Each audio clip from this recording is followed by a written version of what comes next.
Après qu'un film soit sorti au cinéma, après qu'il ait bénéficié d'une sortie physique en DVD ou Blu-ray, après qu'il ait été diffusé sur votre chaîne de télé préférée ou votre plateforme de streaming favorite, après qu'il ait subi les foudres de la presse critique ou la joie du public, il est temps pour ce film de passer une dernière épreuve. Il est temps de lancer l'ultime séance. Mec, c'est quoi le film? Putain, je trouve pas. Ferme ta gueule, c'est quoi ça? Quelqu'un a pas vu le mettre, s'il vous plaît? 3, 4. Allez, mets tes écouteurs, c'est l'heure de nous écouter. Que tu sois dans les transports ou sur le trône en train de jouer, tu peux noter sur ton carnet les films que l'on va citer. Tu peux vraiment nous faire confiance, ça y est, c'est l'ultime séance, et nos chroniqueurs vont bien t'étonner.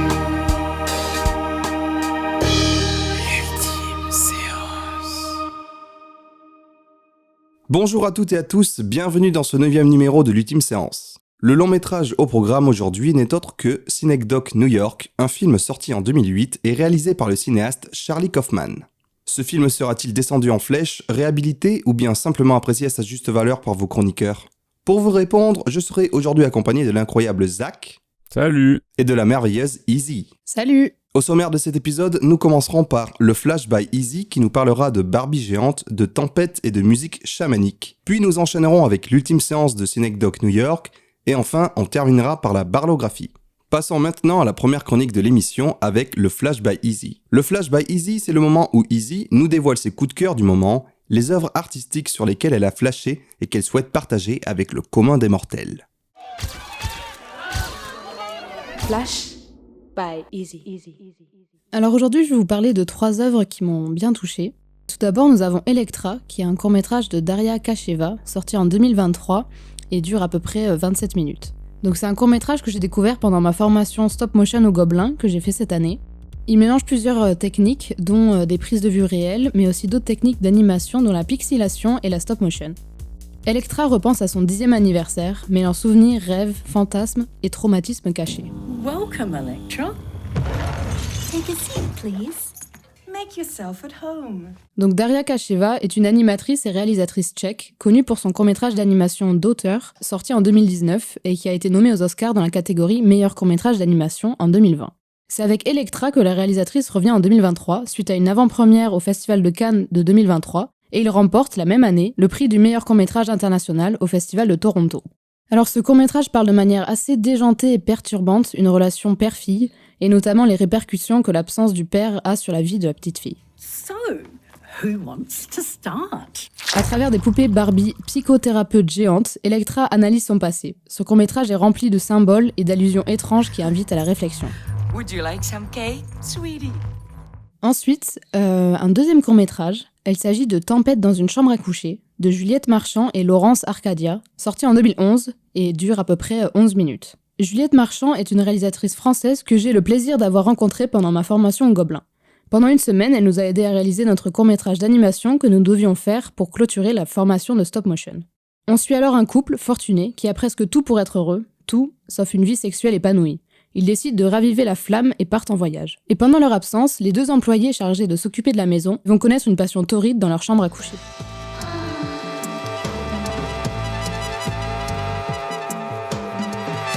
Et du coup, ce court-métrage est assez spécial. En gros, les marionnettes ont été faites avec des collants et la bouche et les yeux ont été incrustés après ensuite en post-prod. Donc ça fait un mélange un peu bizarre, un peu perturbant.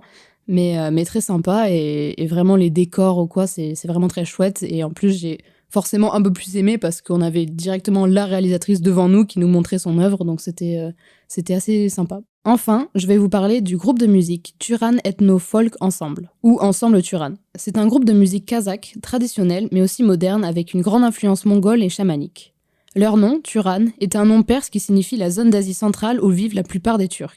Et Turan veut dire littéralement les Turcs. C'est une musique assez spéciale qui te met dans un mood un peu sauvage ou quoi. Enfin, ça fait vraiment penser à plusieurs On s'imagine pas mal de films en écoutant cette musique-là. Et moi, j'aime beaucoup ce genre de musique. Et j'aimerais absolument les voir en live un jour, si c'est possible. Ils sont beaucoup sur scène. Et même reprendre des fois leur musique dans des films, ce serait vraiment incroyable. Parce qu'il y a un côté un peu épique de ce côté traditionnel qui mélange aussi avec le moderne. Donc je vous mets quelques extraits ici.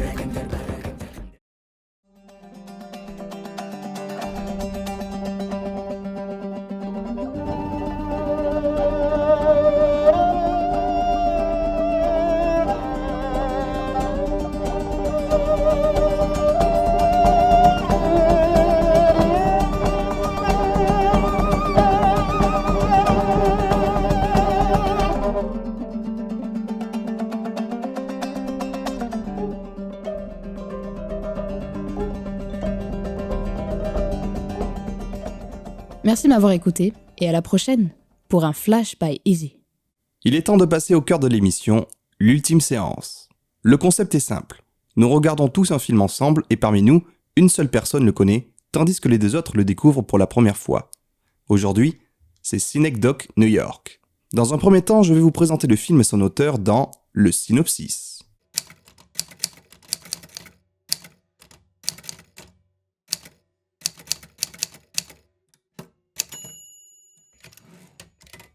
Alors le film d'aujourd'hui qui nous intéresse est réalisé par Charles Stuart Kaufman, dit Charlie Kaufman, qui est un scénariste, réalisateur et écrivain américain né à New York et qui est aujourd'hui âgé de 66 ans.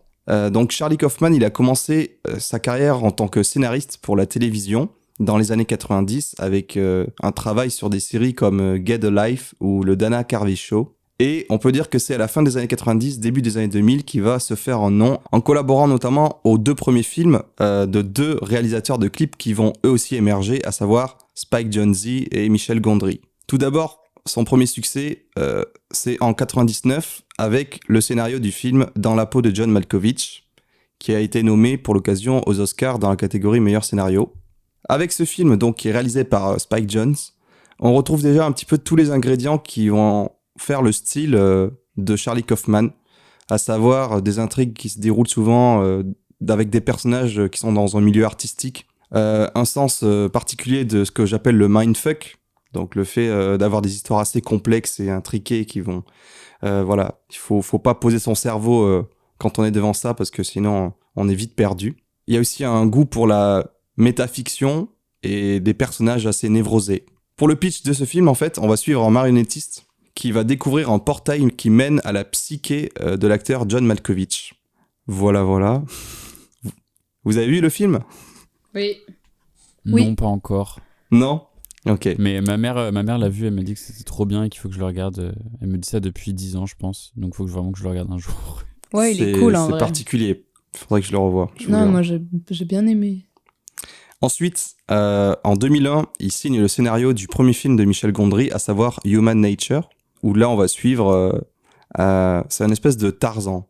C'est un homme sauvage qui est retrouvé dans la nature, et on va essayer, c'est des scientifiques qui le découvrent, et il a été au contact d'aucune civilisation, et ils vont essayer de l'éduquer. Et voilà, c'est assez marrant, c'est une comédie un peu misanthrope sur l'être humain qui est pas forcément bon. Vous connaissez, vous l'avez vu ? Non. Je connais, mais pareil, pas vu encore. Franchement, il vaut le coup, c'est pas mal, hein. Puis c'est Gondry. C'est vrai. Ensuite, Charlie Kaufman, il va retourner avec Spike Jonze. En fait, il fait du ping-pong entre les deux pour son deuxième film qui s'appelle Adaptation, sorti en 2002. Là, c'est une œuvre très méta où, en gros, Charlie Kaufman va s'intégrer dans l'histoire. Il va y avoir un des personnages qui s'appelle Charlie Kaufman et qui est interprété par Nicolas Cage. Et à l'intérieur de ce film, du coup, Nicolas Cage joue le rôle du scénariste Charlie Kaufman en train d'écrire une histoire.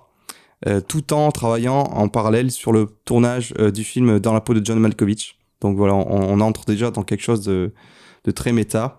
Et il va même jusqu'à s'inventer un frère jumeau dans l'histoire. Donc il y a 2 fois Nicolas Cage. C'est incroyable. Si vous aimez Nicolas Cage, voilà. Et puis même le scénario du film est signé par Charlie Kaufman et son frère jumeau imaginaire. Et c'est basé sur sa propre histoire où il essayait d'adapter un roman, il avait du mal, et du coup il était atteint de ce qu'on appelle le syndrome de la page blanche, et en fait finalement il s'est mis à écrire un film sur lui, ses angoisses. Et c'est ce qu'on va retrouver un petit peu à travers pas mal de films qu'il scénarise, où on peut dire que les personnages sont souvent... Enfin il y a souvent un alter ego un peu qui représente ce scénariste-là, quoi. Ensuite, la même année, en 2002, il va signer le scénario du premier film de George Clooney, Confession d'un homme dangereux. Donc lui, je l'ai pas vu. Et en fait, c'est l'adaptation du livre biographique de Chuck Barris, qui était un animateur de jeux télé américain, qui prétendait être en même temps un agent secret travaillant pour la CIA. Juste avec ce film-là, par contre, il a été un petit peu mis à l'écart lors de la production du film par Clooney. Donc il a pas trop apprécié parce qu'il préférait du coup travailler avec Gondry ou Spike Jonze, qui eux l'intégraient pleinement après au processus du tournage, lui demandaient des conseils et tout, pour rester assez fidèle à sa vision des choses. Ensuite vient en 2004 la consécration, puisqu'il va signer le scénario du 2e film de Gondry, peut-être souvent le plus connu de la carrière du réalisateur français, à savoir Eternal Sunshine of the Spotless Mind, d'après une idée de Gondry et du plasticien Pierre Bismuth. Et cette fois-ci, le travail paye puisqu'il va gagner l'Oscar du meilleur scénario original. Fort de cette expérience, ça va lui donner des envies, et donc l'envie peut-être de passer à la réalisation. Et c'est ce qu'on va voir aujourd'hui avec notamment le film du jour, qui est son premier film, donc il a écrit et réalisé en 2008. On va y revenir dessus dans un instant. Ensuite, il faudra attendre 2015 pour son projet suivant, avec la sortie du film d'animation en stop motion Anomalisa, qui, j'ai appris lors de mes recherches, a été adapté d'une pièce radiophonique qu'il avait écrite, avec les mêmes acteurs, actrices dans le film, à savoir 3. Et en fait, c'était une pièce qui est faite pour être... qui était jouée sur scène, mais ensuite, un peu comme un podcast, finalement. Ensuite, en 2019, il va travailler sur un film de science-fiction de Doug Liman, Chaos Walking, avec Tom Holland. Mais là, en fait, c'est assez éloigné. En fait, lui, il a juste écrit la version 1. Et après, ça a été maintes fois réécrit, et finalement, il n'a même pas été crédité au générique. Donc juste, il a lancé les bases, mais c'est pas du tout un film dont il est fier d'avoir participé. Ça ne veut rien dire. Et enfin, ces 2 derniers projets en date, son 3e film réalisé, adapté d'un roman, c'est Je veux juste en finir, qui est disponible sur Netflix, et qui est, c'est une œuvre assez difficile à appréhender. Non. Un ovni labyrinthique et mental. Je sais pas si tu connais, Zach, tu l'as vu ? Non, ça me dit rien du tout. Enfin, je suis en train de regarder là en même temps, mais... Il est Non, ça incroyable. me dit rien. C'est très particulier. Ah, moi, j'étais à fond dedans. Il faut être dans un bon mood pour le voir. Ouais, faut être heureux, hein, parce que si t'es pas bien... Après, Enfin, tous ces films, c'est comme ça, j'ai Voilà, l'impression. c'est en général, c'est un Non, petit peu... Non, c'est fou, ça me dit vraiment rien. Pourtant, j'ai Netflix, moi j'y vais une fois tous les 5 ans, mais... Et tu pourras le découvrir à l'occasion. Je regarderai ça. Mais sois dans un bon mood. Hein. Et après, justement, on va rester sur Netflix, puisqu'en fait, son dernier travail en date, c'est... il a signé le scénario du film d'animation La Nuit d'Orion, qui est aussi un film d'animation sorti directement sur Netflix. Je l'ai pas vu, donc je peux pas en juger, mais j'ai entendu dire que c'était marrant. On retrouve un petit garçon qui est angoissé, qui a peur de la nuit, en fait, qui est matérialisé, il y a des trucs de démons et tout, voilà. Ah, stylé. Je connais pas du tout. Et en parallèle de ses activités donc de scénariste et réalisateur, il est aussi écrivain, et il a sorti un roman en 2020 qui s'appelle Antkind, ce genre de fourmi. Il n'y a pas de traduction en français, enfin, il y a une traduction du livre en français, mais le titre est le même. C'est un gros pavé, il fait bien 864 pages. J'ai essayé d'aller voir le résumé. Je me dis que ça pourrait faire un bon film un jour s'il arrive à l'adapter, mais il a essayé d'après ses propres dires, il voulait écrire un livre qui soit inadaptable à l'écran. Et le résumé était trop long, donc j'ai pris que la moitié, ça fait déjà bien 10 lignes. Mais voici ce que ça donne. B. Rosenberg, critique de cinéma névrosé et méconnu, universitaire, réalisateur et amant raté, occasionnellement vendeur de chaussures, tombe par hasard sur un film inédit dont il est convaincu qu'il fera basculer sa carrière et bouleversera le monde du cinéma. Personne avant B n'a vu le film, un chef-d'œuvre en stop motion de 3 mois qui a pris 90 ans à son auteur reclus. Le plus grand film jamais imaginé. Quand le réalisateur meurt au cours de la projection, B décide de rapporter toutes les bobines à New York pour l'étudier, écrire le meilleur livre qui soit à son sujet et s'assurer enfin la gloire et la reconnaissance de ses pairs qui devraient lui revenir de droit. Voilà, ça c'est un bout de l'intrigue. En vrai, Ok. Oui. Ça ressemble limite un peu à Synecdoche en fait. Ah bah. Enfin, j'ai l'impression qu'il y a vraiment le côté genre la plus grande œuvre que t'as jamais faite, le névrosé qui arrive pas à faire ce qu'il veut et tout. Ouais, ça se Bah, rapproche. c'est ce que je dis, oui, il y a quand même des trucs archétypaux qui reviennent un peu à travers son Mais j'aime bien travail. l'idée. J'aime bien l'idée du film de 3 mois en stop motion. Je trouve ça stylé. Alors maintenant, je parle un petit peu justement des thèmes qui reviennent dans les films du réalisateur. D'après Wikipédia anglais, il parle de... Souvent, il y a un truc de crise identitaire, il y a la question de la mortalité, le sens de la vie, le tout dans une forme assez métaphysique. On peut parler de surréalisme, de métafiction, et il aime beaucoup aussi l'utilisation de la voix off. Et si je parle maintenant des influences du bonhomme, d'après ce qu'il en a dit, en fait, les auteurs ou cinéastes qui l'ont inspiré et qui l'admirent, parmi les auteurs, on a Kafka, Beckett, Ionesco ou Philippe K. Dick, entre autres. Et les cinéastes, ils citent David Lynch, Lars von Trier, Woody Allen, les frères Coen ou encore Roy Andersson. Maintenant, je vais vous parler un petit peu du film. Alors déjà, le titre du film, Synecdoche, New York, en fait, c'est un jeu de mots entre la Synecdoche, qui est une figure de style littéraire, et la ville de Schenectady. Alors, c'est dur à dire. Schenectady. C'est une ville dans l'état de New York, en fait, où se déroule l'intrigue du film. Une synecdoche, comme figure de style, en fait, c'est le fait de désigner une partie par le tout, ou le tout par une partie. Bon, dit comme ça, c'est pas forcément compréhensible, mais avec des exemples, vous allez tout de suite comprendre. C'est, par exemple, dire, tiens, la France a gagné le match. On désigne pas la France, le pays, mais l'équipe de foot française, par exemple. C'est dire, tiens, il a mis le nez dehors aujourd'hui. Bon, ben là, c'est pour désigner le nez qui va désigner en fait le corps d'une personne. L'homme est sorti dehors aujourd'hui. Ou encore, Gilles a enfin trouvé un toit. Bien entendu, on va parler d'un logement, d'une habitation, en désignant le toit. Voilà, c'est ça la synecdoche. Faites ce que vous voulez de cette information, j'ai pas forcément un truc à relier au film. C'est juste pour expliquer le titre. Parce qu'il est assez dur à dire ou à écrire, on sait jamais, putain. Mais ça s'écrit Synecdoche, New York, comme une adresse américaine. Le résumé du film, ça aussi c'est assez compliqué. Si vous allez sur Wikipédia, ils vous font 20 lignes et je trouve qu'ils spoilent un peu trop. Donc je vais essayer de faire au plus simple. Donc dans le film, on suit Caden Cotard, joué par Philip Seymour Hoffman. C'est un metteur en scène de théâtre. Et on va suivre ses relations compliquées au quotidien avec ses proches, tandis qu'il tente de créer une pièce de théâtre ultime dans un énorme entrepôt, et que sa vie personnelle va peu à peu se mélanger à la fiction qu'il tente de mettre en scène. Voilà un peu comment je résumerai le film. Ensuite, quelques petites anecdotes concernant son contexte de création. Alors en fait, à la base, c'est donc Charlie Kaufman et Spike Jonze qui ont été approchés par les studios, je crois que c'était Sony, pour faire un film d'horreur. Et bien sûr, comme Kaufman, je pense qu'il a un ego surdimensionné, ils ont décidé de faire quelque chose de pas aussi conventionnel qu'un film d'horreur basique, en s'intéressant aux choses du quotidien qui les effrayaient vraiment, comme la mort ou comme la brièveté de la vie, la vanité de la vie. Et à la base, c'était Spike Jonze qui devait le réaliser, mais il a été pris par le projet Max et les Maxi Monstres, qui est sorti en 2009, donc à peu près en même temps. Donc, c'est Kaufman qui s'est attelé à la réalisation du film. Le film a été présenté en compétition au Festival de Cannes 2008, où il a plutôt divisé les critiques. Bah voilà, certains le trouvaient génial, parlaient du meilleur film de l'année, quand d'autres le trouvaient beaucoup trop prétentieux. Et concernant le box-office, ça a été pas du tout un succès. Le film n'a pas du tout été rentable. Il a coûté environ 20 millions de dollars et il en a rapporté seulement 4 dans le monde. Voilà, il a rapporté 5 fois moins qu'il a coûté. Et par exemple, en France, j'ai regardé, il a fait à peine 5800 entrées. C'est rien du tout. Mais bon, voilà, les génies incompris. Malheureusement, ensuite, ça a été plus difficile du coup pour Charlie Kaufman, parce que souvenez-vous, avec des films comme Dans la peau de John Malkovich ou Eternal Sunshine, ça a été des grands succès, alors à leur échelle, j'ai envie de dire, mais ça lui a permis de se faire remarquer, ah putain, ce mec, il sort des trucs originaux et tout. Bon, ben manque de peau là, premier film qui, du coup, il réalise, en plus de l'écrire, énorme échec commercial. Donc ça a plombé sa carrière de réalisateur, parce qu'ensuite, il a eu beaucoup de mal à trouver des fonds pour réaliser des films. C'est pour ça qu'il a fait peu de projets ensuite, ou que ça a mis beaucoup de temps. Parce que personne lui faisait confiance.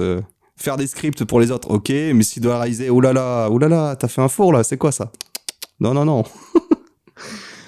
Voilà ce que j'avais à dire un petit peu pour présenter le film et son réalisateur. Maintenant, on peut passer à la bande-annonce. Somewhere, maybe someday. I don't want to make it so complicated. That's what you do. I hope walk you through any way I can. Somewhere, maybe There are millions of people in the world, maybe somewhere far. and none of those people is an extra. I'll meet a They're all leads of their own stories. person, and we'll go out and play. Caden? What? When are we gonna get an audience in here? It's been 17 years. Bon alors du coup, pour la bande-annonce, malheureusement, il y a que Izzy qui a fait ses devoirs. Donc je vais la questionner à elle en premier, ensuite Zach, on verra ce qu'on peut faire avec toi en fait. Mais Izzy, ah oui, j'ai oublié de préciser une chose, je sais plus si on l'avait dit à Zach ou pas, mais en fait, pour Izzy, c'est la deuxième fois qu'elle voit le film, c'est pas la première fois. Donc voilà, pour la première fois de l'histoire du podcast, il y a trahison. C'est à cause de Boris. Hein. Boris a insisté. En fait, j'ai découvert le film, je sais plus. En fait, c'est la Il troisième était fois de bourré, l'année il que je le était là, vois. Viens, je dois te montrer ce film. En fait, je l'ai découvert par hasard en soir. Et oui, C'est j'ai vrai. été après dans un état second, peut-être en buvant quelques bières. Mais en fait, je m'attendais pas à ce que le film soit aussi... qui me prenne autant, en fait. Et qui me perde autant. Et j'ai trop kiffé. Du coup, je sais pas, j'ai voulu lui montrer. Et j'avais aussi envie de faire une ultime séance un jour dessus. Mais je pouvais pas attendre. Mais heureusement, ça fait plusieurs mois là. Donc là, en le revoyant même, elle m'a dit qu'elle se souvenait plus. Et elle a pas forcément mieux compris en le voyant une deuxième fois. Ouais, non. Mais malgré tout, j'avais anticipé le truc et je lui avais demandé de regarder la bande-annonce pour faire son petit texte. Donc là, ce qu'elle va dire, c'est vraiment avant de l'avoir vu la première fois. Donc, on t'écoute. Alors, je me souviens juste de la bande-annonce, c'était une qualité vraiment dégueulasse. Oui, Et c'était genre, du 720p sur YouTube. Ouais, mais vraiment, du coup, ça donnait pas du tout envie. Parce que là, on a revu une bande-annonce en revoyant le film et c'était pas du tout la même, genre, j'en suis sûre. Si, c'est la même. Ah ouais? Oui, c'est Ouais, juste que la j'ai un qualité, Blu-ray. c'est fou. Bah, c'est le Blu-ray et c'est de l'HD, quoi. Bon, bref. Et du coup, j'avais noté du coup que la qualité aidait pas parce que c'était vraiment horrible. Et j'ai dit, on dirait une comédie romantique éclatée avec un gars déprimé, tout raplapla, qui va voir des meufs pour lui changer un peu sa vie monotone. Ça donne pas envie, mais j'ai confiance en Boris. Voilà ce que j'ai noté. Ok. Ah, le raplapla, il m'a tué, je crois. Mais ça correspond bien. Et toi, est-ce que C'est Zach, vrai. du coup, tu l'as pas vu, mais est-ce que tu l'as regardé après la bande-annonce par hasard?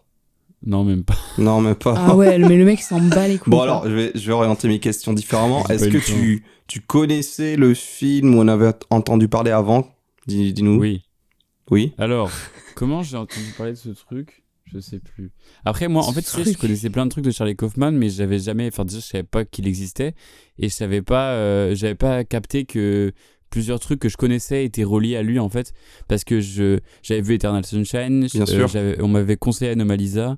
Je connaissais Dans la tête de John Malkovich, là. Ouais. Et Synecdoche New York, je sais plus.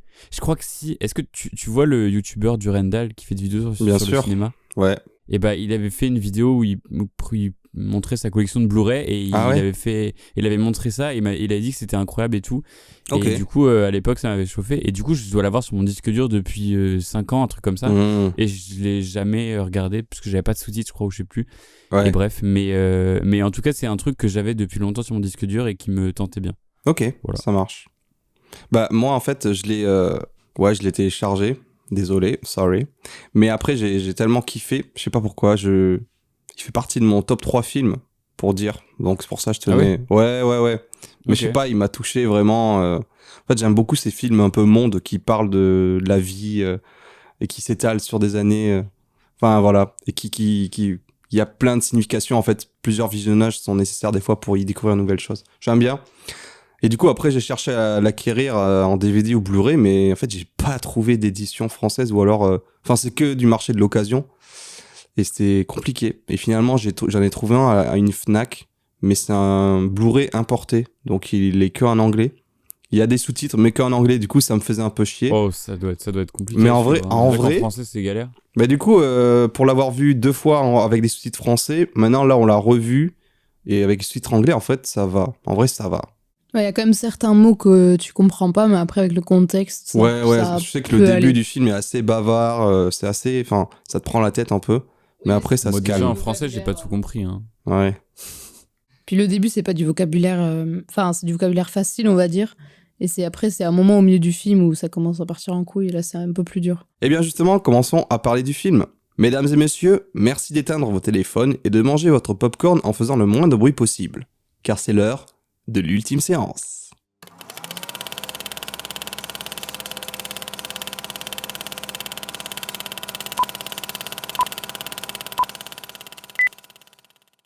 Alors, c'est l'heure où on va faire le petit débat sur le film et vous allez me donner vos petits avis précieux dessus. Je vous ai soumis une idée de plan avec 3 axes d'analyse, à savoir, dans un premier temps, la notion du temps, ensuite, les mises en abîme, et enfin, une partie un peu fourre-tout concernant les différentes théories et la symbolique à travers le film. Alors d'abord, concernant la notion du temps, est-ce que l'un de vous tient à s'exprimer ? Eh bien alors justement, je pense que c'est un des sujets, un des thèmes principaux du film, parce que ça chamboule, le temps est constamment chamboulé. Au début, ça paraît normal, et après, au fur et à mesure du film, en fait, le temps, on comprend plus rien. Après, on comprend quand même si on est un peu on prête attention à certains détails ou quoi, parce que certains personnages nous font comprendre que le temps a varié. Plus le film avance, plus du coup le personnage vieillit. Et plus du coup le temps se distorde, en fait, ça devient n'importe quoi. Et pour moi, j'ai vu ça en mode c'est vraiment la notion du temps comme nous-mêmes on le perçoit qui change. Par exemple, quand nous on était enfants, je sais pas peut-être c'est pas le cas de tout le monde, mais franchement des sondages que j'ai pu faire c'est quasiment le cas de tout le monde. Et du coup oui, quand on est enfant, le temps on dirait qu'il est passé super lentement, et une fois qu'on est jeune adulte, du coup, après les études ou même pendant les études, en fait, le temps, il s'accélère de dingue. Et genre, c'est juste une impression mentale, parce qu'au final, le temps, c'est pareil. Mais c'est vraiment un truc, putain. Genre, par exemple, là, on a un phénomène mondial, le cas du Covid. C'était totalement ça. En mode, il y a 2 années qui sont passées comme ça. Et du coup, là, dans ce film-là... Comme ça, genre rapidement ou super très rapidement. lentement ? Non, super rapidement. Genre, maintenant, tu te dis, le Covid, c'est bientôt il y a 5 ans. T'imagines ? Moi, j'ai trouvé que c'était très long, la période, Oui. parce que ça a Non, mais duré sur bien le coup, 2 ans. c'était long. Sur le coup, c'était long, mais comme après, maintenant, d'habitude. oui. Et après. Et Oui. en fait, quand tu y repenses, les masques et tout, genre, on dirait que c'était il y a pas si longtemps en vrai, mais en fait, Oui. tu vois, ça va faire Ok. 5 ans, le Covid, D'accord. par exemple. Mhm. Et du coup, dans ce film-là, pour moi, c'est ça qui est stylé et en même temps super dur à comprendre, et super dur aussi à réaliser pour essayer de comprendre tout ça. Et là, en gros, ouais, c'est vraiment un labyrinthe. Ça part de pire en pire parce que le gars, en plus, il vieillit, donc on peut se dire, il est un peu fou aussi. Et du coup, il a essayé de retranscrire un peu ce côté de temps. À un moment, tu vois, par exemple, il a un rendez-vous chez le dentiste. Après, il dit oui, bon, allez, dans 3 mois. Ouais. Et juste après, t'as une scène encore au dentiste. Et du Ok. coup, tu réalises que, ok, ça, c'est 3 mois après. Pareil, oui. le date avec Hazel, je crois. Elle lui dit... Hazel. Mhm. Ils sont au bar, là, et il lui dit... ouais, je dois revoir ma femme et tout, je sais pas quoi. Ouais. Et elle lui dit, mais ça fait 1 an. Il était là, mais non, ça fait 1 semaine. Enfin, rien que Hmm. ça, là, boum. Oui. Donc voilà, Ok. c'est le début c'est encore à peu près gérable, genre on peut se situer. Après, par contre, ça part vraiment en couille et là on est un peu perdu. T'as le maquillage qui peut t'aider, mais sinon, j'avoue, à la fin, tu te perds un peu. Ok, on tient un truc intéressant là. Zach, Mm. des avis Ouais. là-dessus, sur ces Alors questions-là. j'avais juste un rapprochement à la con, c'est que ça m'a fait penser à... T'as vu Rester Vertical, toi ? Oui, mais j'ai plus De trop de Guy souvenirs. Mais Mais en vas-y, fait, c'est toujours... il y a parce que le film pratique le même type d'ellipse de fou furieux. Ah, ok, Tu faudrait sais, que je le revoie. en fait, dans Rester Vertical, parce que je l'ai vu il y a pas longtemps, du coup, c'était frais dans ma tête, mais en gros, tu sais, genre, il y a... comment il s'appelle India Air. C'est Damien Bonnard et Indy Air, voilà. Ils baisent, et genre, ellipse et direct accouchement dans ta gueule comme ça, en gros plan, là. Et ça m'a choqué barre, mais c'est surtout c'est ce truc de ellipse de fou.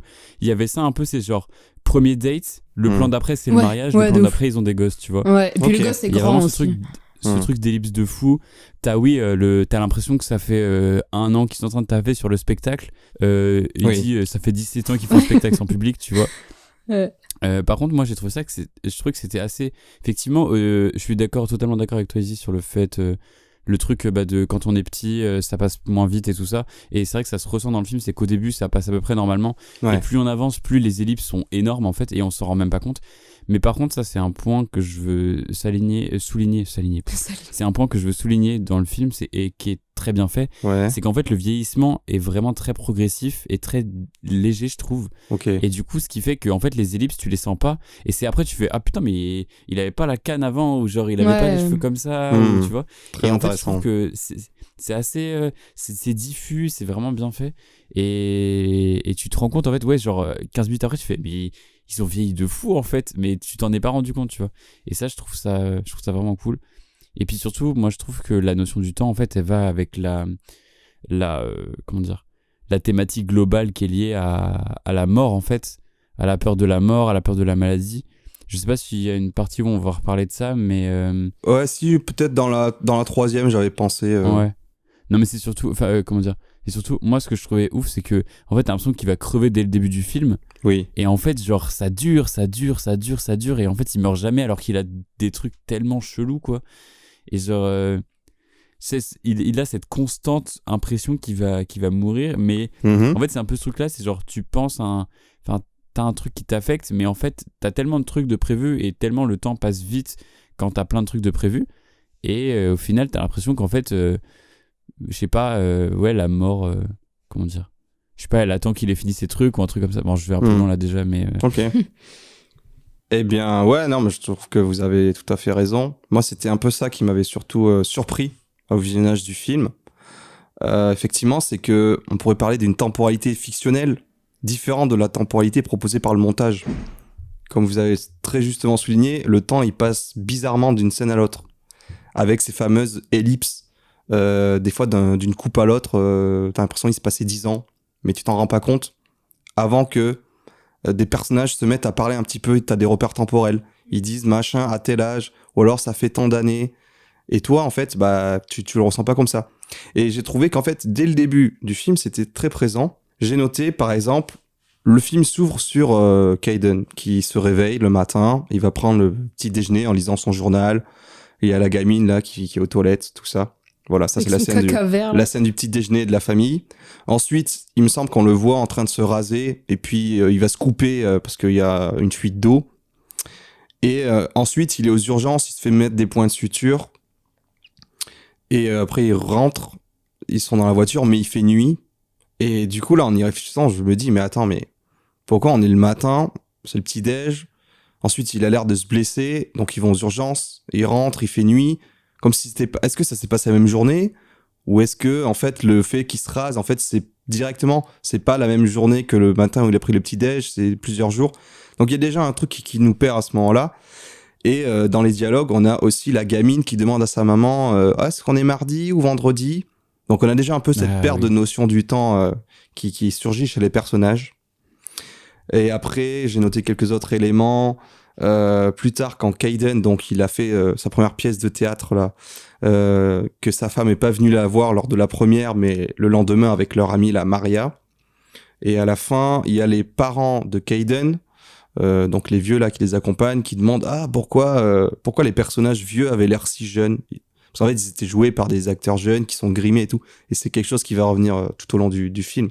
La notion de vieillissement des personnages. Et voilà, après, j'ai noté les choses, mais vous en avez déjà parlé. Le truc de... Moi, en fait, le premier choc mental que j'ai eu, c'est quand, en fait, c'est à sa femme qui le quitte avec leur fille pour aller à Berlin, tout ça. Et en fait, là, en revoyant le film, je savais. Donc, j'étais en mode, ah non, on sent quand même qu'il s'est passé plusieurs semaines ou mois. Mais moi, je sais pas pourquoi, la première fois que je l'ai vu, j'avais l'impression que c'était, peut-être une semaine. Enfin, comme lui, il dit, ça fait une semaine. En fait, on voit qu'il a déjà une petite amourette avec Hazel, donc la meuf, la caissière là, du théâtre. Bref, et elle lui dit, mais ça fait 1 an qu'ils sont partis, tu vois. Et en fait, pour rejoindre ce que dit Easy, le truc de l'impression de voir la vie d'un mec, mais que certains souvenirs, et en fait, tout ce qui est mauvais, il va un peu gommer le temps pour garder au montage en fait que les meilleures prises. Enfin, je sais pas si c'est clair. Ouais. Mais du coup, c'est pour ça qu'en fait, c'est comme s'il niait un peu le fait que le temps a passé, alors qu'en fait, mec, ta vie, elle est en train de s'effondrer devant toi, tu vois. Ben, il a pas su voir les choses et... il est dans le déni aussi, par exemple, avec sa mère et sa fille. Notamment la scène du bar, en mode, il est en mode, ça fait une semaine. L'autre, il est en mode, mec, ça fait 1 an. Et voilà, mais après, je pense que le fait d'être perso d'un état un peu second, peut-être... ça m'a donné une autre vision du film, plus le trip mental. Parce qu'après, il va chercher... Enfin, après, c'est très violent, les ellipses. Il a une histoire avec l'actrice. Direct, paf, ils ont un enfant. Et après, il est en mode, attends, mais je dois retrouver ma fille, ma première fille. T'es en mode, ah oui, mais ça fait combien de temps? Non, sa vraie fille. Il va la voir à Berlin, Ouais. puis il pense qu'elle a 4 ans, alors qu'on lui dit, mais non, elle a 11 ans. Puis on a vu une photo aussi, enfin, c'est n'importe quoi. Il y a des trucs qui sont hyper violents comme ça, j'ai trouvé. Et aussi, le truc des acteurs, dans ça, c'est déjà présent dans la bande-annonce, mais en fait, les techniciens ou acteurs qui disent, mais ça fait 17 ans qu'on est sur la pièce. T'es en mode, mais quoi? Comment ça? Donc moi, ça, c'était ma deuxième question par rapport à la notion du temps, c'était le vieillissement des personnages. Je sais pas vous, mais moi, en fait, j'avais du mal à me dire, est-ce qu'ils vieillissent vraiment, ou est-ce que ça fait partie juste de la pièce de théâtre qu'il est en train de faire? Ouais, Parce Non, je que... pense qu'ils vieillissent vraiment. Hein. Parce qu'en fait, on voit surtout le personnage de Kaiden qui vieillit, et autour de lui, les femmes semblent pas vieillir. Après, Non, après, Hazel a oui. vieilli. oui, Hazel, elle oui. vieillit de Non, mais fou. je suis d'accord. Au bout d'un moment, elle finit par vieillir, mais pendant longtemps, Mm. c'est plus lui, tu vois, qui, Oui, c'est vrai. Ouais. qui commence à avoir des rides ou sa calvitie qui se creuse de plus en plus, les cheveux qui viennent gris et Ouais. blancs. Tandis que la jeune actrice, enfin, on va dire sa deuxième femme, du coup, la blonde, là, jouée par Michelle Oui, c'est vrai Williams, qu'elle vieillit pas. elle vieillit pas, Ah, tu si, vois. à la fin. Du coup, je me Si, si, à la demandais, fin, je crois. mais en fait, on la voit plus au Je sais moment. plus. Au bout d'un moment dans l'histoire, Oui, elle est c'est vrai. éclipsée. Du coup, je me demandais est-ce que c'était pas un truc mental ou aussi le truc du stress, tu vois, on dit des fois le stress fait, t'as des cheveux blancs à cause du stress, enfin, sur sa santé, le mec est déjà hyper fragile, hypochondriaque. Peut-être qu'il ressent le truc. Et en même temps, je trouve que les maquillages de vieux sont bien faits, mais tu sens que c'est des maquillages. Et je me disais, est-ce que ça fait pas partie du truc de mise en abîme enfin, il devient vieux, mais en fait, c'est juste un personnage. Pour moi, c'est un peu des deux, ouais. Parce qu'en fait, il y a une scène vers la fin, c'est... alors attendez, je vais y noter. C'est la scène où il y a l'enterrement là, de la nouvelle version de lui là, qui s'est suicidé. Bon, on spoil comme des bâtards, mais c'est toujours ça. Hein. Il y a l'enterrement, puis il y a le prêtre qui fait un monologue trop chelou. Et lui, il regarde la pièce, enfin, il regarde la scène. Sauf que là, je sais pas pourquoi, à ce moment-là, il porte une perruque brune. Et on dirait que son Mhm. maquillage de vieux, ils l'ont enlevé un peu. Puis Ouais. l'instant d'après, il l'a à nouveau. Bon, voilà, c'était juste le seul moment. Sinon, après, c'est assez cohérent. Il vieillit de plus en plus. Mm. Voilà, Il y a sa c'était... fille qui vieillit aussi. Ouais. Sa fille, Oui, elle vieillit. qui grandit, ouais, ouais. Maria est vieillie aussi. Non, ouais, mais en fait, oui, tout le monde vieillit. Mais je sais pas, moi, la Mais- première fois que je l'ai non, mais vu, je suis d'accord, oui. j'ai l'impression qu'il y avait plus lui qui était vraiment en tant que vieillard et les autres beaucoup moins ou qu'ils étaient moins impactés, tu vois. Donc je trouvais Et ça... en fait, si je retrouvais aussi sur la notion du temps, bah, ça va avec le vieillissement, mais c'est pareil en fait. Le moment où t'es en mode, bon, ils font une pièce de théâtre bizarre avec des gens dans des rectangles peints sur le sol dans un hangar géant, et le Ouais. moment où ils ont reconstitué 5 fois la ville en mise en abîme, là où t'as le hangar dans le hangar qui est dans le hangar qui est dans le hangar. Ouais. Enfin, c'est pas à ce point-là, mais il y en a, c'est 3 fois à la fin, je crois, je sais plus. Mhm. Mais j'ai l'impression que c'est pareil, il y a un plan entre les deux, tu vois. Et genre d'un coup, en fait, tu vois qu'ils font des décors. Après, Ouais. tu te rends compte qu'en fait, les décors sont les uns sur les autres. Puis tu te rends compte qu'il dit, mettez une façade là, couvrez-moi ça, tu vois. Puis après, Ouais. tu te rends compte qu'il y a des rues, qu'il y a des boulevards. C'est Et ça. il y a un hangar dans le hangar qui est dans la ville. Et qu'il y a des plans pour. Enfin bref, et ça, c'est pareil, c'était l'impression que ça avance d'un coup. Ouais, c'est ça. Mais j'ai l'impression que oui, c'est exponentiel, quoi. La courbe, c'est d'un seul coup, ça accélère et puis on est perdu à tout jamais. Mais justement, ça me fait une parfaite transition avec la deuxième partie qu'on peut évoquer concernant les mises en abîme. Parce que pour moi, j'ai l'impression que ce film, c'est juste Kaufman qui s'est dit, attendez, la vache qui rit, c'est un bête de concept. Si on en faisait un film. Et voilà, c'est juste l'adaptation de la vache qui rit, ce film. Les questions que j'ai à soulever, c'est, dans ce film, la vie est une pièce de théâtre ou bien est-ce que c'est la pièce de théâtre qui est la vie? Donc, Ouais. je sais pas, si vous voulez me parler de tout ce que soulèvent les personnages doubles, les acteurs qui vont jouer de vrais gens, et les acteurs qui vont jouer les acteurs jouant de vrais gens, etc. C'est un truc sans fin. Qu'est-ce que vous en pensez? Au début, c'est limite un peu clair. Genre, ok, telle personne va être remplacée par telle personne, mais à la fin, genre, ça devient un bordel monstre. Et même, ça en vient à trouver un acteur pour jouer le mari de Hazel. Et tu vois, genre, il pouvait pas ou je sais pas quoi. Enfin, ça, c'est vraiment la toute fin. Et genre, je trouve on s'y perd du coup. Moi, j'avoue, c'est là où j'ai commencé un peu enfin, pas décrocher, mais dans le sens où vraiment, je suis encore plus perdue. Et le truc de la notion de temps, ça, j'avais à peu près compris. Mais du coup, celle-là, elle vient vraiment tout embrouiller, je trouve. Genre, vraiment, à la fin, t'es perdu, tu sais plus ce qui est vrai, ce qui est faux.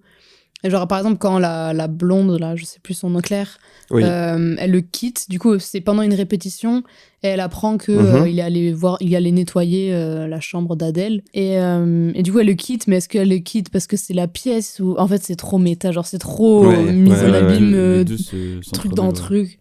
C'est vrai. Ouais. Donc, j'avoue, là... Mais oui, c'est vrai que j'ai- cette scène-là, elle fait bugger de fou. Hein. Ah ouais, j'ai Parce rien que compris.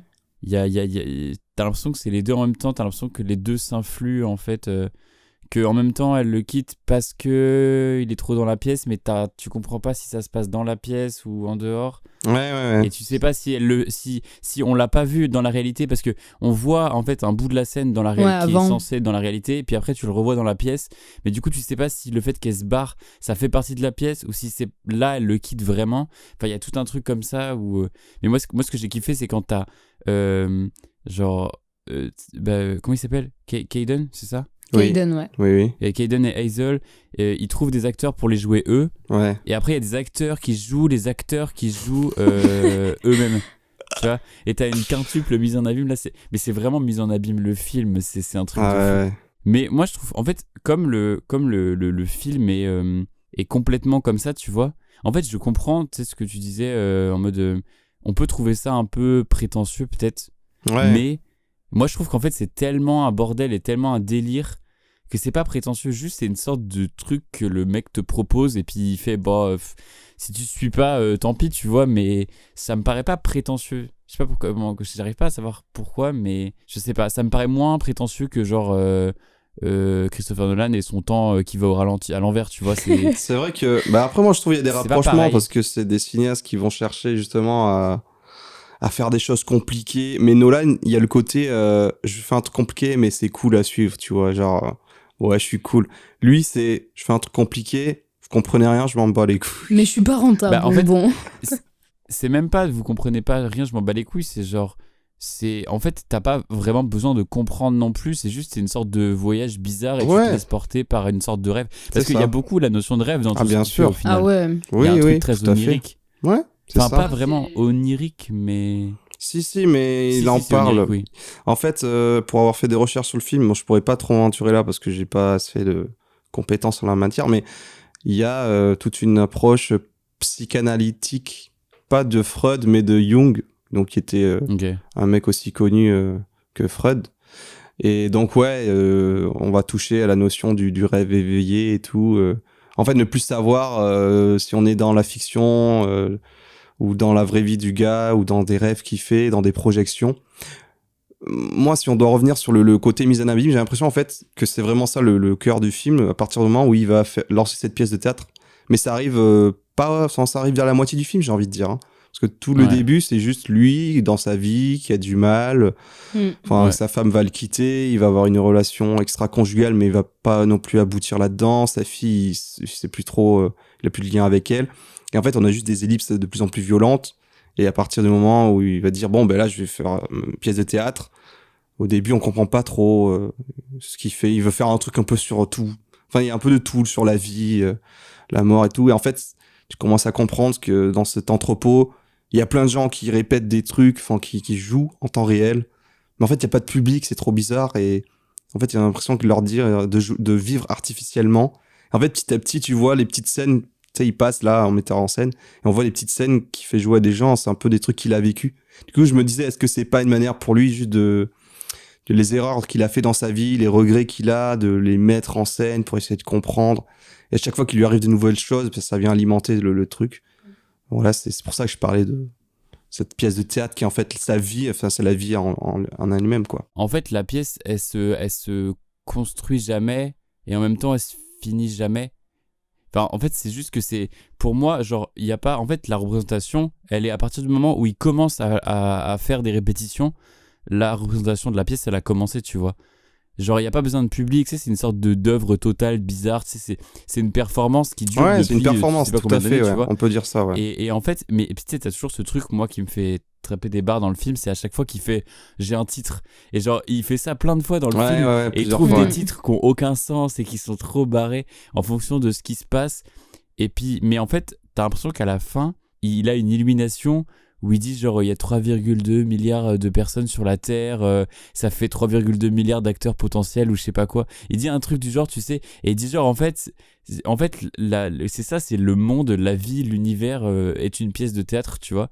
Et en fait après il a ce truc de, donc ça c'est maxi spoil, mais c'est la mort d'Hazel qui se fait asphyxier dans sa maison en flammes. Là j'en peux plus de cette maison en feu, ça me rend fou. C'est marrant. Et en fait il dit que c'est à partir de ce moment-là où il sait quand va situer la pièce, et la pièce se déroulera le jour qui précède la mort d'Hazel. C'est ce qu'il dit à la fin. Ok. Il parle d'un truc comme ça, et t'as l'impression que c'est à ce moment-là qu'il trouve ce truc. Mais en même temps, j'ai l'impression que la pièce elle s'arrête jamais, parce que en fait t'as l'impression qu'il y a une sorte de retournement de situation à la fin quand il se met à jouer Hélène là. Oui. Ah ouais. Alors là, la pote ou la femme de ménage, je sais pas quoi. Et t'as l'impression qu'en fait c'est sa vie, parce qu'il voit les deux se mélangent et tout. Ouais. Et en fait t'as l'impression que c'est un retournement.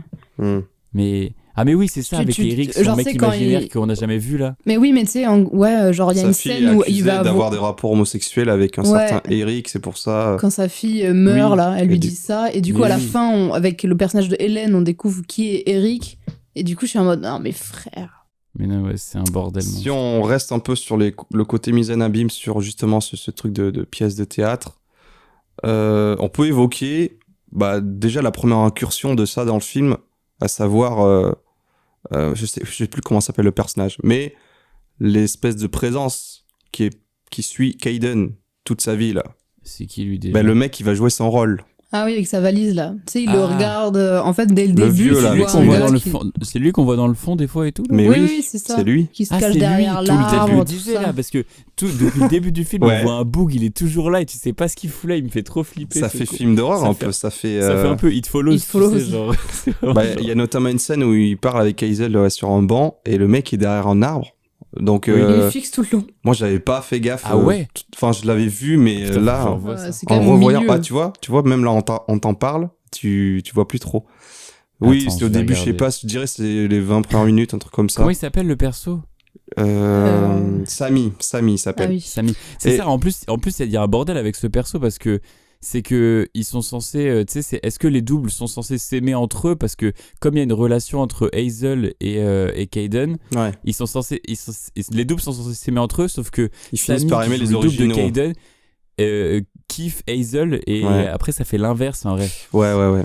D'ailleurs, pour la petite anecdote, du coup, ce personnage Samy est joué par un gars qui s'appelle Tom Noonan, et qui dans le film donc suivant de Charlie Kaufman, Anomalisa, c'est lui qui va interpréter la voix de tous les personnages. Le personnage, il a ce trouble de voir les mêmes visages, la même voix, et en fait c'est ce mec-là qui fait la voix, voilà. Et ça m'a détruit quand j'ai vu le film, hein. Ce truc-là où tu te rends compte que tout le monde a la même voix, c'est terrifiant. Ouais, grave. C'est vraiment un cauchemar, il est trop bien, mais c'est un cauchemar. Mais tu vois, lui, je trouve plus compréhensible, alors que là, Synecdoche, c'est vraiment... Ah bah oui, bien sûr, mais c'est 10 fois plus dépressif par contre, hein. De quoi, lequel? Celui-là, là? Anomalisa, ça m'a mis trop pas bien. Faut pas que tu regardes I Want to End. Mais enfin non, ça va, mais c'était pas en mode... c'est pas Mélancolia non plus, tu vois. Mais ça met pas bien quand même, je trouve. Le film qu'il a sorti là sur Netflix, comment ça s'appelle déjà? Je ne peux plus en finir. Non, je veux juste en finir. Lui personnellement, c'est celui qui m'a mis le plus mal. Ouais, il est encore plus déprimant. Ouais, mais du coup, grave, quand même accessible. Alors que là, c'est Synecdoche, genre j'ai le truc du temps, mais le truc de mise en abîme, machin, ça m'a un peu perdu, tu vois. Genre, alors que l'autre, au moins, il est après, il est quand même fucked up, le truc d'ellipse et tout, t'as la même chose. Ah ouais. Genre, à un moment, ça part en couille. Au début, chaque fois, c'est ok, et après, ça part en couille. C'est un peu plus film d'horreur psychologique. Ouais, psychologique. Parce qu'en plus, on retrouve l'actrice qui joue la mère dans Hérédité, je sais plus son nom. Ouais. Qui joue une mère aussi. Bref, mais revenons à Synecdoche New York. Bon, concernant les mises en abîme, on a fait un peu le tour, mais enfin, on y reviendra dans tous les cas. On peut attaquer le gros morceau qui est tout ce qui est la symbolique ou les théories développées dans le film, selon vous. La grande question à répondre, c'est quoi, quel est le sens profond du film pour vous, qu'est-ce qu'il signifie? Mais je vous laisse un peu de temps pour réfléchir à ça, puis après on va revenir sur différents éléments qui sont dedans, et je vais vous partager quelques découvertes que j'ai fait, 2 trucs que j'ai trouvé justement en lisant juste la page Wikipédia du film, et pour lequel j'avais pas idée. Par exemple, le nom du personnage principal, Kayden Cotard, donc Cotard, ça s'écrit C-O-T-A-R-D. En fait, c'est basé sur un truc qui s'appelle le syndrome de Cotard. Et en fait, c'est un trouble psychiatrique qui est caractérisé par une dépression mélancolique associée à un sentiment hypocondriaque très fort. Ah. Donc, ça, en fait, Ah bah ça traduit totalement le caractère du personnage. C'est génial. Où en fait, les personnes qui sont atteintes de ce trouble-là ont l'impression d'être mortes, de se voir mourir tous les jours. Ouais. Ah ouais. C'est pour ça ils pensent un peu C'est trop bien, ça. qu'il est mort dans un monde vivant. En fait, ça m'a rappelé Anomalisa. Parce qu'Anomalisa, je l'avais vu au cinéma. J'étais en mode, ah ouais, c'est sympa et tout, mais enfin, pareil, je connaissais pas tellement que ça le travail de Charlie Kaufman, quoi. J'avais vu les films comme Eternal Sunshine sans forcément associer les deux. Et du coup, là, en le redécouvrant il y a quelques semaines, je me suis renseigné dessus et j'ai vu que dans Anomalisa, notamment, je crois, le personnage principal, donc il va dans un hôtel passer la nuit, tout ça, il est déprimé de sa vie, parce qu'il voit, en fait, il a l'impression que tout le monde est uniforme, tout le monde se ressemble, a le même visage, le même voix et tout, même ses proches, sa femme, ses enfants. Et il travaille pour une société qui s'appelle Frégoli, et en fait, quand on cherche, Frégoli, c'est un syndrome qui désigne des gens qui sont atteints d'un trouble, qui, justement, ont l'impression de voir des proches partout. Et enfin, genre, tu vois des gens dans la rue, t'as l'impression que les gens te suivent et qu'ils ont toute la même tête et tout. Du coup, en fait, il y a toujours un peu on va dire, rien n'est gratuit, évidemment, mais... Bref, pour revenir du coup à Synecdoche, là, je vous expliquais donc Cotard, d'où ça venait, le nom du personnage. Et il y a aussi, quand Kayden va entrer dans l'appartement de son ex-femme, donc Adèle, et avant de commencer à le nettoyer, tout ça, sur la porte, il y a écrit 31Y. Il y a une sonnette, je sais plus si c'est en bas à l'interphone ou dans l'ascenseur. Bref, apparemment à côté il y a le nom Capgras, C-A-P-G-R-A-S, Capgras. Et ça, c'est aussi un syndrome qui désigne des gens qui vont penser que leur entourage proche, qu'il s'agisse de les époux, les frères et sœurs, les amis, sont remplacés par des imposteurs qui leur ressemblent comme deux gouttes d'eau. Du coup, ça fait écho évidemment au truc de faire prendre des acteurs pour jouer des vraies personnes.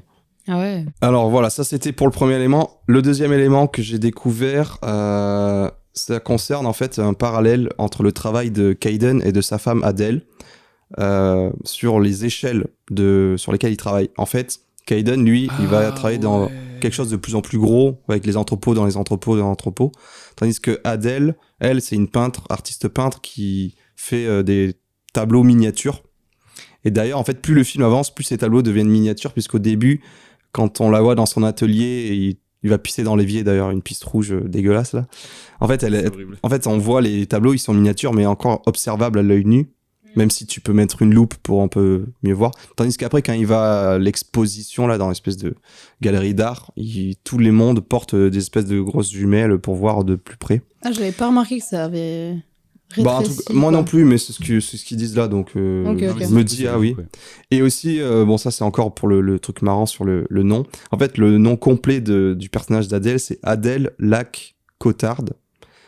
Et en fait, si on le dit vite, en anglais, c'est Adèle Lack Cotard. Et en fait, ça correspond à l'équivalent de A Delicate Art. Adèle Lack Cotard, a delicate, un art délicat dans la finesse et tout. Wow. Voilà. Ouais. Ah ouais. Ou lac, en mode le manque de Cotard, tu vois. Non. Bref, j'ai lu ça, je fais c'est marrant. Bref, c'est tout. C'est stylé. Maintenant, je reviens à vous plutôt. Moi, dites-moi. Sur ces jeux de mots et tout là, parce qu'on en a pas parlé de ça. Mais c'est au début du film, je crois qu'après ça part un peu. Mais au début du film, il y a tout un truc avec des mots qui se ressemblent. Ah ouais, genre il y a quand il fait des séries de médecins là et qui fait neurologue et il pense qu'il lui dit urologue et en fait non, il parle d'ophtalmo, je sais pas quoi. Il y a ça. Après t'as la gamine dans la voiture. Toi tu l'as vu en VF ou non? Non, je l'ai vu en VO, mais c'est juste que je sais plus comment il le dit en anglais parce que je l'ai marqué en français. Parce qu'en anglais c'est ophtalmologiste et neurologiste pour le cerveau. Et après on lui dit que c'est lié, les yeux, tout ça. Oui. Ouais, ok. Puis il y a urologiste. Il y a aussi, ça, il y a la gamine dans la voiture qui demande ce que c'est un plombier et lui il dit pipe et elle comprend pipe, tu sais, pour fumer. Oui, parce que. Et du coup il dit non, les tuyaux qu'il y a partout et tout. Il y a ça. Après il y a quand il a des boutons et il dit que c'est psychosis et pas dit psychose, pas psychosis. Ouais, ok. Oui, ça revient. Et puis il y a Kayden, Ellen, Parce que quand il l'appelle Adèle au téléphone, Ouais. il lui dit c'est Kaiden et elle fait quoi Hélène et en fait il y a Et plein c'est pour ça de- qu'ils se mais je confondent trouve à la que fin, ok. Oui, c'est ça, ouais. Hmm. Mais ça Wow. s'enlève un peu du film, mais au début, Ouais. pendant les 20 premières minutes, là, il y a ça toutes les 5 minutes, et j'étais en mode putain, c'est trop stylé. Je sais pas, j'aimais bien. Je trouvais ça cool. Ça rajoute ce côté figure de style, tu vois, un Ouais, peu genre c'est vrai. il y a tout un truc comme ça. Moi, je trouve que c'est vraiment genre figure de style le film, quoi. C'est Ouais, C'est il y genre, a il en a une mis partout. approche. Ouais, c'est ça. Ça peut être analysé très intellectuellement, quoi. C'est pour ça que ça peut être ouais. assez difficile à Ça peut être appréhender. pompeux un peu. Bah oui, Ouais. oui, clairement. Après, c'est typiquement un film qui serait bien analysé genre en licence de cinéma, tu vois.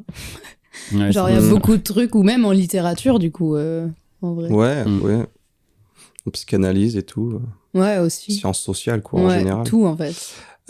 Si on revient justement sur Cotard, on a appris du coup le trouble des gens qui sont très hypochondriaques, qui ont peur de mourir constamment. C'est un peu ce qui drive le personnage dès le début, hein, qui est quelqu'un de très anxieux, qui est très, comment on dit, ces gens-là, il est centré sur lui-même, genre en fait il faut qu'on prête attention à lui.